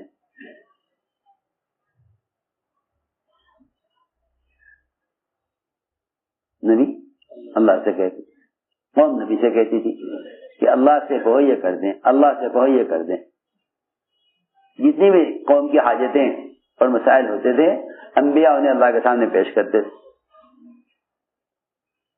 اس امت کی خاصیت یہ ہے کہ اللہ نے اس امت سے کہا ادعونی استجب لکم، مجھ سے مانگو میں دوں گا.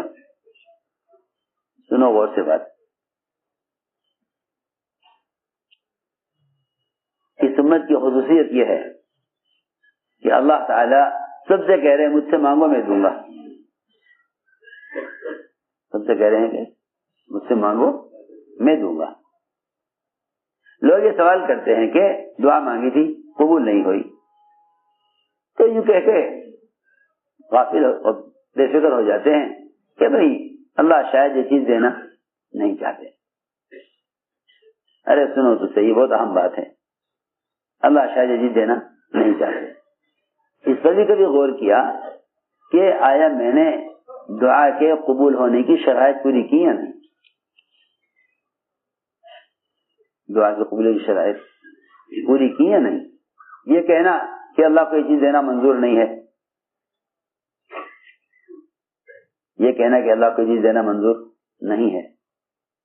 ارے دعا کی شرائط پوری کی یا نہیں؟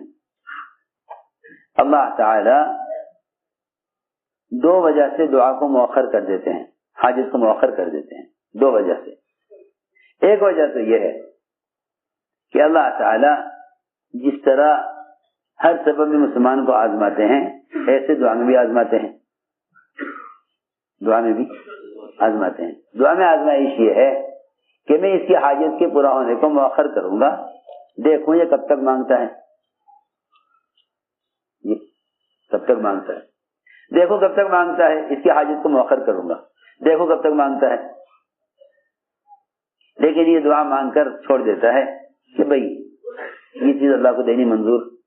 حالانکہ ہم نہیں جان سکتے کہ اللہ یہ چیز دینا چاہتے ہیں یا نہیں دینا چاہتے. ہم نہیں جانتے نا, ہم نہیں جانتے کہ اللہ یہ چیز دینا چاہتے یا نہیں دینا چاہتے. لیکن محمد صلی اللہ علیہ وسلم جن کو اللہ تعالی نے وحی سے بتا دیا کہ آپ کی یہ دعا قبول نہیں ہوگی, سنو غور سے, اللہ نے وحی سے بتا دیا کہ آپ کی یہ دعا قبول نہیں ہوگی. سنو, بہت توجہ سے بات سننا, یہ سننے کی بات ہے. ہم ایک دعا مانگتے ہیں, ہماری چاہت کے مطابق ہوتا نہیں, تو ہم طے کر لیتے ہیں کہ یہ دعا قبول نہیں ہوگی. حالانکہ ہمیں معلوم نہیں کہ اللہ کیا چاہتے ہیں. ہم تو یہ سمجھتے ہیں نا کہ حاجت کا پورا ہونا کامیابی ہے, حالانکہ حاجت کا پورا ہونا کامیابی نہیں ہے, حکم کا پورا ہونا کامیابی ہے. دعا اور عبادت کا حکم ہے, اس لیے اس میں لگے ہوئے ہیں. وہ حاجت پوری کریں تو ان کی مرضی ہے, وہ حاجت پوری نہ کریں تو ہم ان کی مرضی سے راضی ہیں. یہ بات ہے.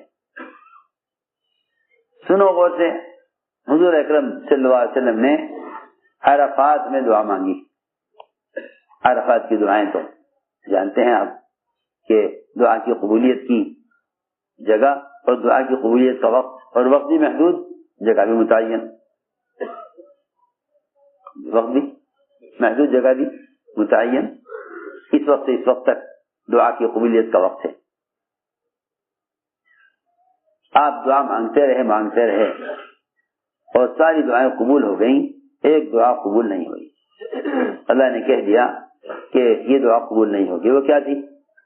آپ نے فرمایا اے اللہ تو قدرت والا ہے اور جو چاہتا ہے وہ کرتا ہے, تیرے لیے کوئی رکاوٹ نہیں, تجھ سے کوئی بات پوچھ کرنے والا نہیں کہ تو نے ایسا کیوں کیا. تو ظالم کو معاف کر دے اور مظلوم کو اپنے پاس سے بدلہ دے دے. ظالم کو معاف کر دے, اور ظالم نے ظلم کیا ہے مظلوم پر, مظلوم کو اپنے پاس سے بدلہ دے دے. یہ بات وہی کر سکتا ہے اور یہ دعا وہی کر سکتا ہے جو ستانے والوں اور احسان کرنے والوں کے لیے برابر ہدایت چاہتے ہوں, اور دونوں کو اللہ کے عذاب سے بچانے کی برابر تمنا رکھتے ہوں. جو کوشش ابو جہل کی ہدایت کی وہی کوشش ابو طالب کی ہدایت کی. وہ بہت ستانے والا, یہ بہت ساتھ دینے والے. ابو طالب بہت ساتھ دینے والے, بہت ساتھ دینے والے. ابو طالب بہت ساتھ دینے والے. ابو طالب بہت ساتھ دینے والے اور ابو جہل بہت ستانے والا، مگر دونوں کی ہدایت کی تمنا برابر. ہاں عجیب بات. ایک محسن آپ پریشان کرنے والے اور ایک آپ کو ستانے والا. میں نے عرض کیا کہ آپ نے فرمایا اے اللہ مظلوم کو اپنے پاس سے بدلہ دے دے، ظالم کو معاف کر، تو اس پر قادر. اللہ تعالی نے جواب میں فرمایا کہ یہ دعا قبول نہیں ہوگی. ارے سنو تو صحیح، یہ دعا قبول نہیں ہوگی. جب اللہ نے کہہ دیا یہ قبول نہیں ہوگی تو آپ نے اس کو چھوڑا نہیں، یہاں تک کہ عرفات کا وقت ختم ہو گیا اور آپ عرفات سے نکل گئے. عرفات سے نکل گئے. مزدلفہ کی رات میں پھر آپ نے یہ دعا مانگی کہ اللہ میں تجھ سے پھر کہتا ہوں کہ ظالم کو معاف کر دے، اور جو ظالم نے مظلوم کا حق مارا ہے تو اپنے پاس سے اپنے خزانے سے مظلوم کو حق دے دے. بس جبکہ آپ کو بتا دیا گیا کہ دعا قبول نہیں ہوگی. اللہ تعالیٰ نے جو دعا عرفات میں قبول نہیں کی وہ مزدلفہ میں قبول کر دی.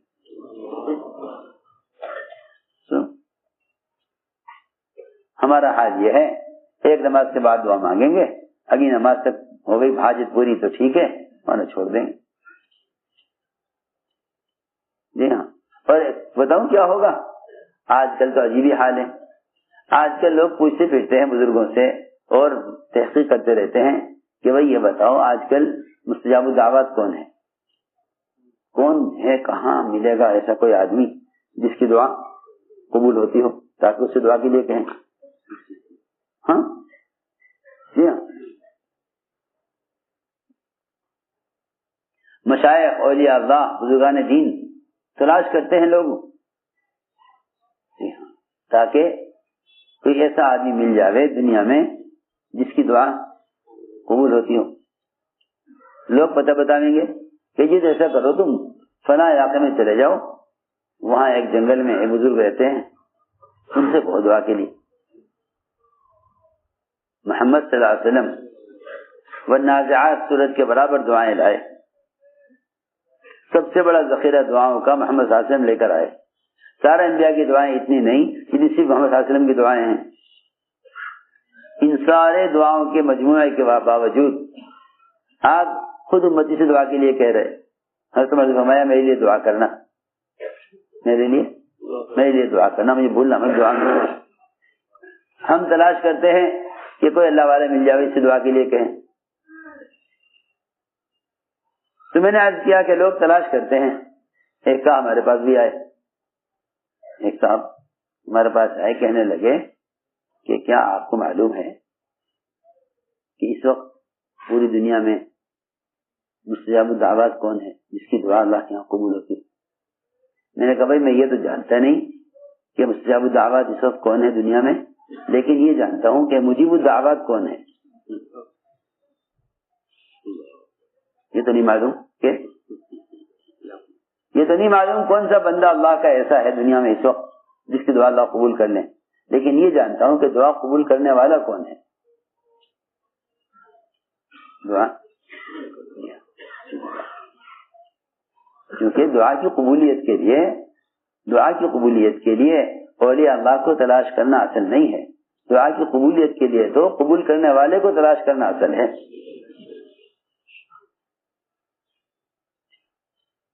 لوگ دعا کی قبولیت کے لیے کیوں تلاش کرتے ہیں؟ جی ہاں اولیاء اللہ کو کسی بزرگ کی کرامت ظاہر ہو جائے گی نا، اگر کسی بزرگ کی کرامت ظاہر ہو جائے گی نا تو لوگوں کے بھیڑ کی بھیڑ دوڑ پڑے گی ان کی طرف اپنی حاجت کو پورا کرانے کے لیے. اللہ اکبر. سوچو تو صحیح، اللہ نے اس بزرگ کے جس عمل پر کرامت ظاہر کر دی ہے نا، اللہ نے وہ اعمال سارے مسلمانوں کو دیے ہوئے ہیں. پھر کیوں لوگ بزرگوں کی دعاؤں کی طرف اپنے عمل سے بڑھ کر دوسرے کے عمل سے امید کیوں کرتے ہیں؟ لوگ کرامات اولیاء کی وجہ سے، لوگ کرامات اولیاء کو دیکھ کر یہ سمجھ بیٹھے کہ اس ولی کی کرامت سے میرا کام ہو جائے گا. حالانکہ ولی کی کرامت کا مطلب یہ ہے کہ اللہ رب العزت نے اس ولی کے عمل پر اس کا اکرام کیا ہے، تم عمل کرو گے اللہ تمہارے بھی اکرام کریں گے. کرامت اولیاء ہے کیا؟ ان اکرمکم عند اللہ اتقاکم، کہ تمہیں اللہ کے نزدیک سب سے زیادہ قابل اکرام وہ شخص ہے جو اللہ سے سب سے زیادہ ڈرنے والا ہے. بس سیدھی بات. لوگ کرامات اولیاء کو سمجھتے ہیں کہ اولیاء کی کرامتیں عام لوگوں کی ضروریات کو پورا کرنے کے لیے ہیں. حالانکہ اللہ ولی کی کرامت جو ظاہر کرتے ہیں ولی کے تعارف کے لیے نہیں. نہ تو کرامات ولی کے ولی ہونے کے ثبوت کے لیے ہیں، نہ ولی کی کرامات لوگوں کی ضروریات کے پورا ہونے کے لیے ہیں. ولی کی کرامت خبر کیوں ظاہر ہوتی ہے؟ ولی کی کرامت اس لیے ظاہر ہوتی ہے تاکہ دیکھنے والے سمجھ لیں کہ اگر ہم اس کی طرح عمل کریں گے تو اللہ ہمارے ساتھ بھی یہ کریں گے. جی ہاں. تو لوگ بیچارے تمنا کرنے لگتے ہیں کاش ہم بھی ایسے ہو جاتے، اور بھائی ہم تو اس قابل ہیں نہیں، چلو اور جی اللہ سے دعا کے لیے کہیں. میں آپ سے یقینی طور پر عرض کر سکتا ہوں کہ جو آدمی اپنے عمل سے مایوس ہو جائے وہ دوسرے کے عمل سے فائدہ نہیں اٹھا سکتا. اس زمانے میں مسلمانوں کو جو امید ہے وہ عمل کرنے والوں کے عمل سے امید ہے، اس لیے خود دعا کی قبولیت اسباب اختیار نہیں کرتے، اللہ والے سے دعا کے لیے کہتے رہتے ہیں. کچھ دن اس سے کہیں گے کام نہیں ہوا تو اس سے کہیں گے، اس سے بھی کام نہیں ہوا تو پوچھیں گے بھائی یہاں تو کوئی ایسا آدمی ملتا نہیں، وہ تو ہمارے حضرت تھے چلے گئے دنیا سے، ان سے ہم کہہ دیا کرتے تھے، وہ اللہ سے کہہ کر کام کرا دیا کرتے تھے، اب تو کوئی ایسا نظر ہی نہیں آ رہا اللہ والا جس سے اس کا مسئلہ حل کرا لیں. کسی عجیب بات ہے. سمجھتے تھے دوسرے کے عمل سے کامیابی کی امید کرنا یہ ایسا ہے جیسا ایسی گاڑی جس کی بتیاں خراب ہیں وہ ایسی گاڑی کے پیچھے دوڑے جس کی بتیاں ٹھیک ہیں، کیونکہ ہر گاڑی اپنی بتی کی روشنی میں چلتی ہے. یسعی نورہم بین ایدیہم، نورہم یسعی بین ایدیہم، قرآن میں دونوں طرح فرمایا. نور کہاں دوڑتا ہے؟ عمل کرنے والے کے آگے. نور آگے ہوتا ہے، اس نور کی روشنی میں آدمی آگے بڑھتا ہے. یسعی نورہم بین ایدیہم. ہر گاڑی کی لائٹیں کہاں ہوتی ہیں بھائی؟ آگے پیچھے؟ آگے ہوتی ہیں. جی ہاں، ہر گاڑی کی روشنی آگے ہوتی ہے نا، ہر گاڑی کی روشنی آگے ہوتی ہے. جتنی چاہے تیز دوڑ لے یہ اندھیرے میں نہیں جا سکتی، اس لیے کہ روشنی اس سے آگے آگے چل رہی ہے.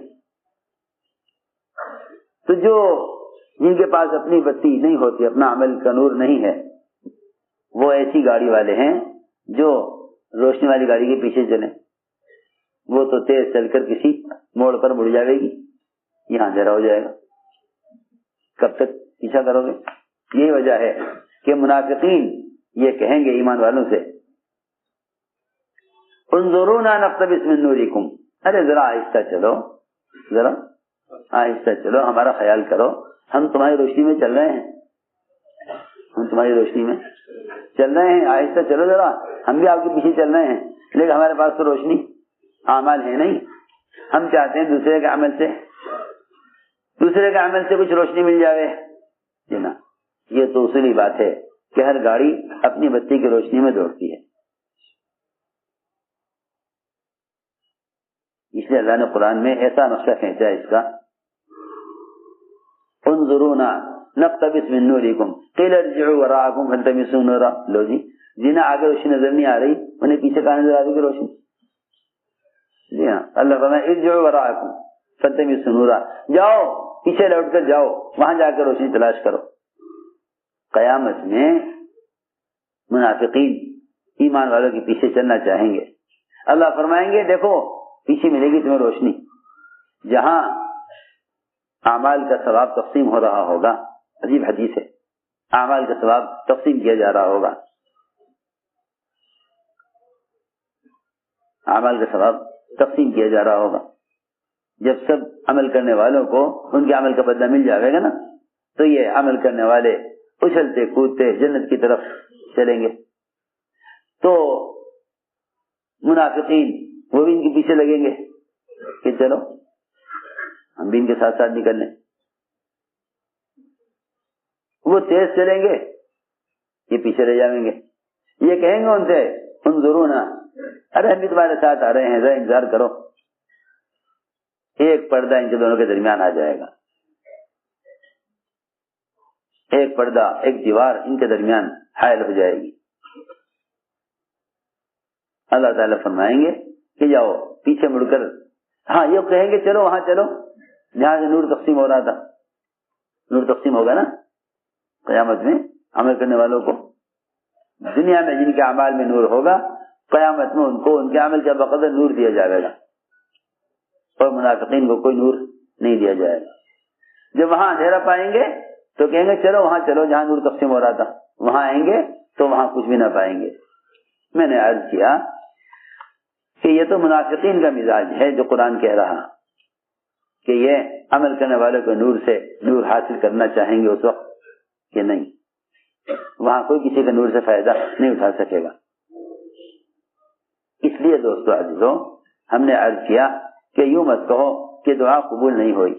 یوں سوچو کہ اس دعا کی قبولیت میں کیا رکاوٹ بنا، کیا چیز رکاوٹ بنی، کیا رکاوٹ ہے.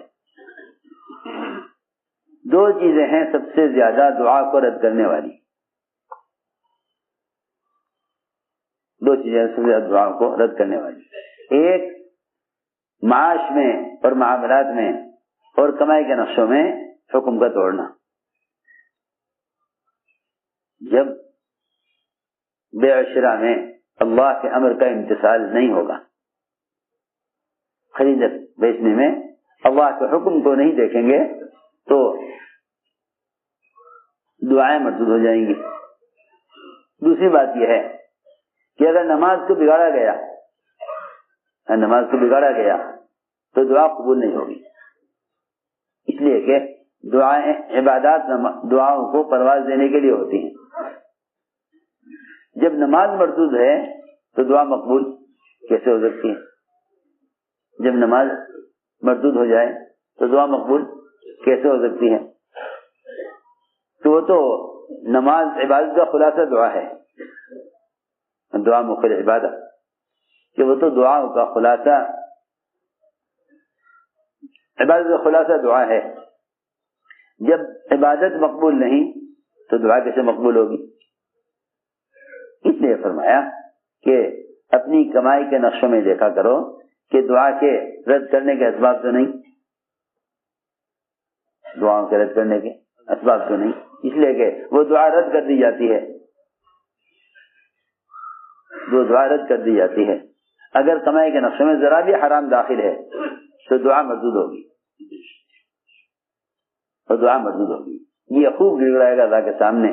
اللہ کا جواب ہوگا انا لک الاجابہ، تیری دعا کہاں سے قبول کر لوں؟ پہننا حرام کا، پینا حرام کا، کھانا حرام کا. انا یستجاب لکم، تیری دعا کہاں سے قبول ہو جائے؟ اس لیے میرے دوستوں عزیزوں، بات یہ ہے کہ دعاؤں کو قبول کرانے کے لیے سب سے پہلے معاملات کو حکم پر لاؤ. لوگ سمجھتے ہیں دعا کا تعلق تو صرف نماز سے ہے، حالانکہ دعا کا تعلق جتنا نماز سے ہے اتنا ہی دعا کی قبول کا تعلق معاش سے ہے. جتنا تعلق دعا کی قبولیت کا نماز سے ہے اتنا ہی معاش سے ہے. جتنا تعلق دعا کی قبولیت کا نماز سے ہے اتنا ہی تعلق معاش سے ہے. یہ ہو ہی نہیں سکتا، ممکن ہی نہیں ہے کہ آپ کمائی کے نقشے میں حکم توڑ دیں اور نماز کے ذریعے کامیابی لے لیں، ہو ہی نہیں سکتا. دیکھیے آسان بات ہے. اگر معاش میں حکم توڑا ہے تو نماز سے کامیابی نہیں ملے گی، یقینی بات ہے. اگر معاش میں حکم توڑا ہے تو نماز سے کامیابی نہیں ملے گی. اس لیے کہ نماز کے بعد کی دعا جب مقبول ہوگی جب نماز مقبول ہو. نماز. 3 چیزیں اللہ نے جوڑی ہیں دعا کی قبولیت کے لیے. میری بات توجہ سننا. دعا کا درجہ آخر میں رکھا ہے. دعا کا درجہ بہت اہم بات ہے. دعا کا درجہ آخر میں رکھا ہے. دعا کا درجہ آخر میں رکھا ہے. 3 چیزیں ایک ساتھ ہیں: دعوت، عبادت اور دعا. اللہ نے قرآن کی 3 لفظوں میں ان تینوں کو پرو دیا، تینوں کو جمع کر دیا. اذا فرغت فانصب والى ربك فارغب. اذا فرغت فانصب والى ربك فارغب. کسی ایسی آسان بات ہے، لیکن لوگ پہلی 2 شرطوں کو چھوڑ کر اخیر کی شرط کو پورا کرنا چاہتے ہیں. ہو ہی نہیں سکتا. سوچو تو صحیح. پہلی 2 شرطیں چھوڑ کر آخر کی شرط کو پورا کرنا چاہتے ہیں. پہلی 2 شرطوں کو چھوڑ کر آخر کی شرط پوری کرنا چاہتے ہیں. اللہ تعالی نے فرمایا اذا فرغت فانصب. جب آپ دعوت دے کر فارغ ہوں، جب آپ لوگوں کو دعوت دے کر فارغ ہوں تو اس کے بعد عبادت میں لگیں. اور تو صحیح. سے پہلے تو تھکائیں اپنے آپ کو دعوت میں. جب خوب دعوت سے تھک کر آویں، جب خوب دعوت سے تھک کر آویں تو اس وقت لگیں عبادت میں. آپ کی مسجد میں نماز تاخیر سے ہوتی تھی عشاء کی، پھر آپ عشاء کی نماز کے بعد انصار میں چلے جاتے. وہاں کھڑے کھڑے آپ سید سے پہلے کے واقعات سناتے. انصار سے ملاقات کر کے واپس آتے. حضرت عائشہ فرماتی ہیں کہ میں انتظار کرتی لحاف میں کہ آپ سیدھے آ کر لحاف میں لیٹیں گے، لیکن آپ وہاں سے آ کر سیدھے مصلی پر پہنچ جاتے تھے.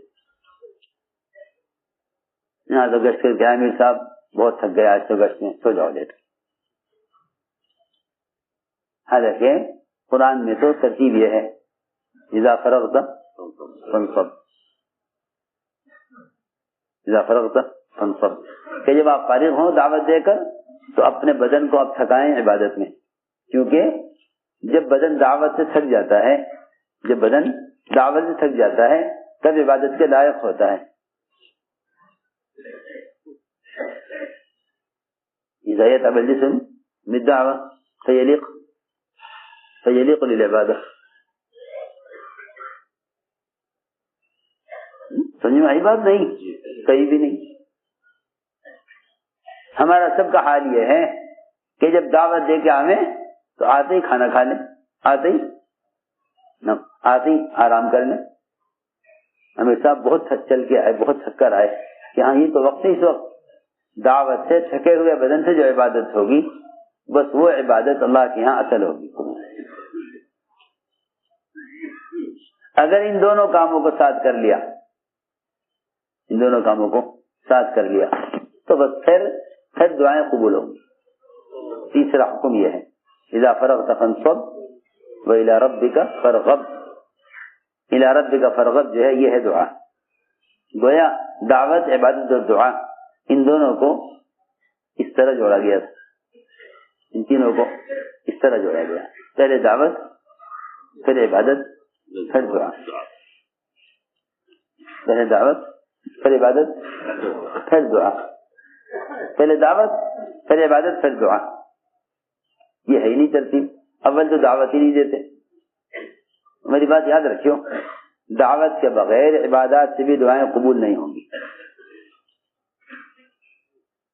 دعوت کے بغیر عبادات سے دعائیں قبول نہیں ہوں گی. پکی بات ہے. قرآن حدیث کے گواہ ہیں. پکی بات ہے. حدیث میں تو صراحتاً فرما دیا کہ اگر یہ امت دعوت چھوڑ دے تو ایسے علماء اور مشائخ جن کی دعائیں اللہ کے یہاں قبول ہونے والی ہوں ان کی دعائیں بھی ان کا حصہ نہیں رہتا. سیدھی بات ہے. آپ پڑھتے ہیں حدیث بارہا کہ اگر یہ امت دعوت چھوڑ دے تو ان کے حق میں دعائیں اللہ والوں کی بھی قبول نہیں ہوں گی. پہلی میں نے عرض کیا کہ شرط یہ ہے کہ دعوت اگر نہیں دیتا ہے تو عبادات سے بھی دعائیں قبول نہیں ہوں گی.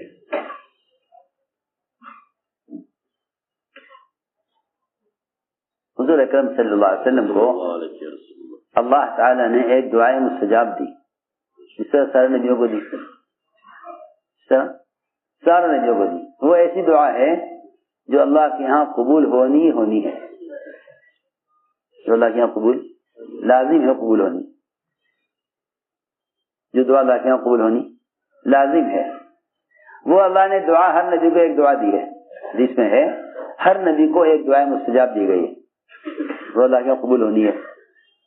انبیاء علیہ السلام نے اس دعا کو اللہ سے مانگ کر نہ ماننے والوں کو ہلاک کرا لیا.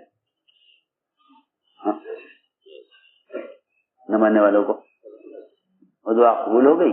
نوح علیہ السلام کی طوفان آ گیا، دعا قبول ہو گئی. ہود علیہ السلام کی دعا قبول ہو گئی. صالح علیہ السلام کی. سارے نبیوں نے وہ دعائیں مستجاب مانگ کر اللہ تعالیٰ سے نہ ماننے والوں کو. آپ کو بھی وہ دعا دی گئی، آپ کو بھی وہ دعا دی گئی. آپ نے فرمایا، حدیث میں ہے کہ صحابہ نے عرض کیا کہ وہ دعا جو آپ کو دی گئی، میں اختبأتها للآخرہ، اختبأتها للآخرہ، کہ میں نے تو اس دعا کو قیامت کے دن کے لیے چھپا کر رکھا ہوا ہے.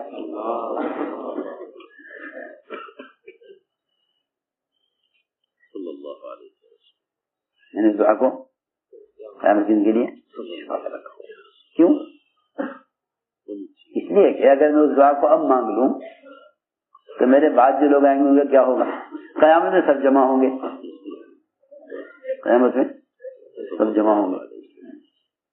میں نے اس دعا کو قیامت کے دن کے لیے چھپا کر. بات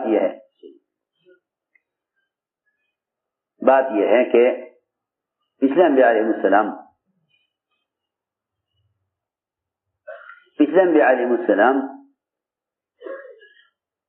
ان کی قومیں ان کے ساتھ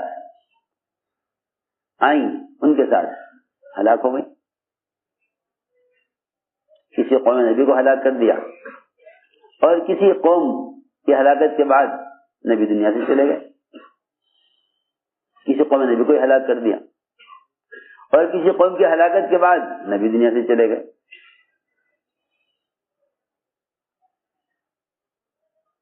لیکن محمد صلی اللہ علیہ وسلم، ان کے بعد کوئی نبی آنے والا نہیں تھا، آپ کے بعد کوئی نبی آنے والا نہیں تھا.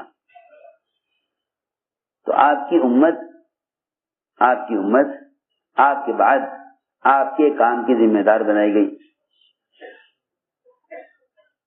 گویا نبی مسافر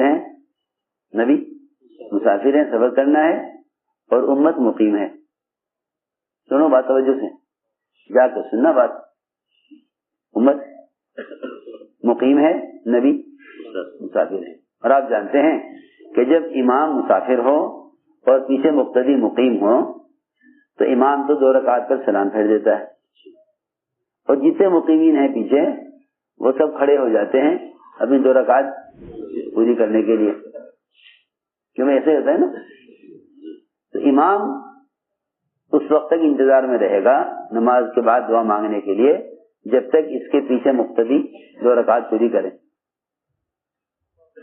سمجھ آ رہی بات؟ جب تک پیچھے مقتدی 2 رکعت پوری کرے اس وقت تک امام انتظار کرے گا. امام اس کی جا نہیں سکتا، اور دعا یوں نہیں کرے گا کہ ابھی اس کے مقتدی نماز میں مشغول ہیں. سمجھ آ رہی بات؟ ہاں، امام انتظار کرے گا، اس کے پیچھے مقتدی 2 رکعت پوری کریں گے، پھر امام دعا کرائے گا. اور جیسے امام ایک سلام پھیرے گا نا، اس کے مقتدی فوراً سب ایک دم کھڑے ہو جائیں گے، وہ دوسرا سلام پھیرنے سے پہلے ہی. بس یہ ہے بات کہ حضور اکرم صلی اللہ علیہ وسلم جیسے دنیا سے گئے، آپ کی امت کام لے کر کھڑی ہو گئی. ان کا کام کب پورا ہوگا؟ کہ ان کی 2 رکعت پوری ہوں گی قیامت کو. پھر قیامت میں آئے حضور صلی اللہ علیہ وسلم دعا فرمائیں گے. نہیں بس آسان بات. جب امام مسافر ہو، مقتدی مقیم ہو، تو دعا کب ہوگی؟ 2 رکعت پوری ہونے کے بعد سب دعا کے مستحق ہیں، سب دعا کے منتظر ہیں.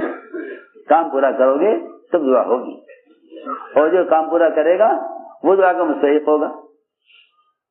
اگر آپ کے سلام پھیرنے کے بعد وہ کھڑا نہ ہوا اور کام چھوڑ کر نماز چھوڑ کے بھاگ گیا تو کیا وہ اس دعا کا مستحق ہوگا؟ بولو تو صحیح، کتنی آسان بات ہے. سارے مقتدی مقیم امام مسافر، ساری امت قیامت تک اس کام کو لے کر کھڑی ہونے والی ہے، اور آپ مسافر ہیں. اب آپ انتظار میں ہیں کہ جب میری امت قیامت کو سب کام سے فارغ ہو جائیں گے تو پھر آپ اللہ تعالیٰ کی ایسی حمد اور ایسی دعا کریں گے کہ اللہ تعالیٰ فرمائیں گے نبی سجدے سر اٹھائیے اور سفارش کیجیے، آپ کی سفارش قبول کی جائے گی انشاءاللہ. سارے انبیاء علیہ السلام موجود ہوں گے، کوئی اللہ سے باتیں کرنے والا، کوئی اللہ کی طرف سے ذبیح اللہ کا لقب ملنے والا ہے جی، کوئی اللہ تعالیٰ کی روح جس پر روح کی نسبت کہ آپ روح اللہ ہیں، آپ ذبیح اللہ ہیں، آپ کلیم اللہ ہیں، جس کے پاس بھی جائیں گے وہ یہ کہے گا نہیں جی نہیں، آج تو اتنا غصہ ہے، ہم تو اپنے گناہ یاد کر رہے ہیں اور ہم تو آج بول ہی نہیں سکتے. ہر ایک دعا بھیجے گا، آخر میں کہا جائے گا جاؤ وہاں جاؤ، محمد صلی اللہ علیہ وسلم ان سے اللہ تعالیٰ نے سفارش کی کا وعدہ کیا ہوا ہے اور اللہ وعدہ خلاف نہیں ہے. ہر اذان کے موقع پر 5 وقت یہ کہا جاتا ہے، 5 وقت ہر اذان کے ساتھ مگر اللہ مقام محمود پر آپ کو پہنچا دے. تو اس وعدے کو پورا کرانے کے لیے سارے انبیاء کہیں گے کہ ان کے پاس جاؤ. آپ اللہ تعالیٰ کی حمد کریں گے کہ ایسے حمد کسی کو کبھی الہام نہیں کی گئی. اللہ ایسے الفاظ حمد کے الہام کریں گے آپ کو. میں تو ساری بات عرض کر رہا تھا کہ لوگ دعا اور عبادت کے بغیر، دعوت اور عبادت کے بغیر دعا مانگنا چاہتے ہیں، دعوت عبادت کے بغیر دعا مانگنا چاہتے ہیں. اس کے بغیر تو دعائیں قبول ہوں گی نہیں، اور دعا کے علاوہ کوئی راستہ ہی نہیں کامیابی کا. دعا کے علاوہ راستہ کامیابی کا کوئی ہے ہی نہیں. اس لیے کہ جتنے بھی کفار کامیاب ہو رہے ہیں وہ دعا کے راستے کے بغیر کامیاب ہوتے ہیں. صرف دعا کا راستہ مومن کو دیا گیا ہے، دعا کا راستہ صرف مومن کو دیا گیا. باقی جتنے بھی اقوام ہیں وہ دعا کے راستے سے کامیاب نہیں ہو سکتی. صرف مومن ہے جس کو دعا کے راستے سے کامیابی کا راستہ دیا گیا ہے. اس لیے میرے دوستو عزیزوں، دعوت، عبادت اور دعا، ان تینوں کو جمع کر لو، ان تینوں کو جمع کر لو.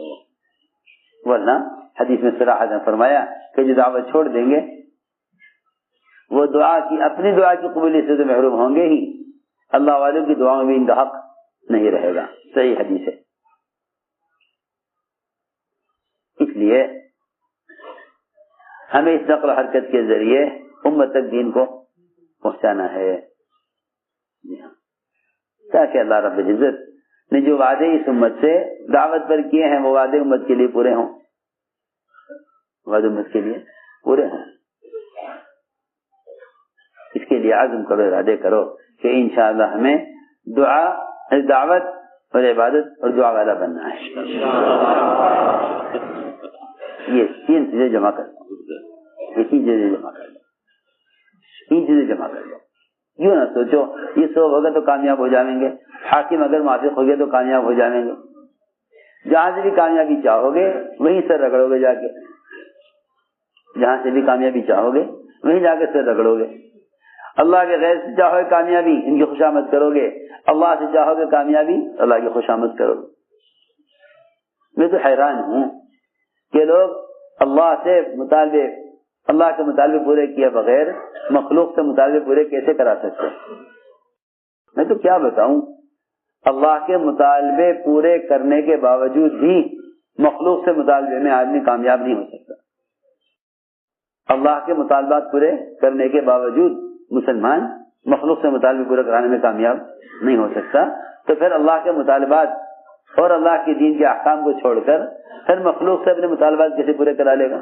میں آج کے لیے سوچ رہا اگر مسلمان اغیار سے اپنے مطالبات کو پورا کرانے کی کوشش میں ہے، جو اللہ کے مطالبے پورے نہ کرے اور مخلوق سے اپنے مطالبے پورے کیسے کرا لے گا؟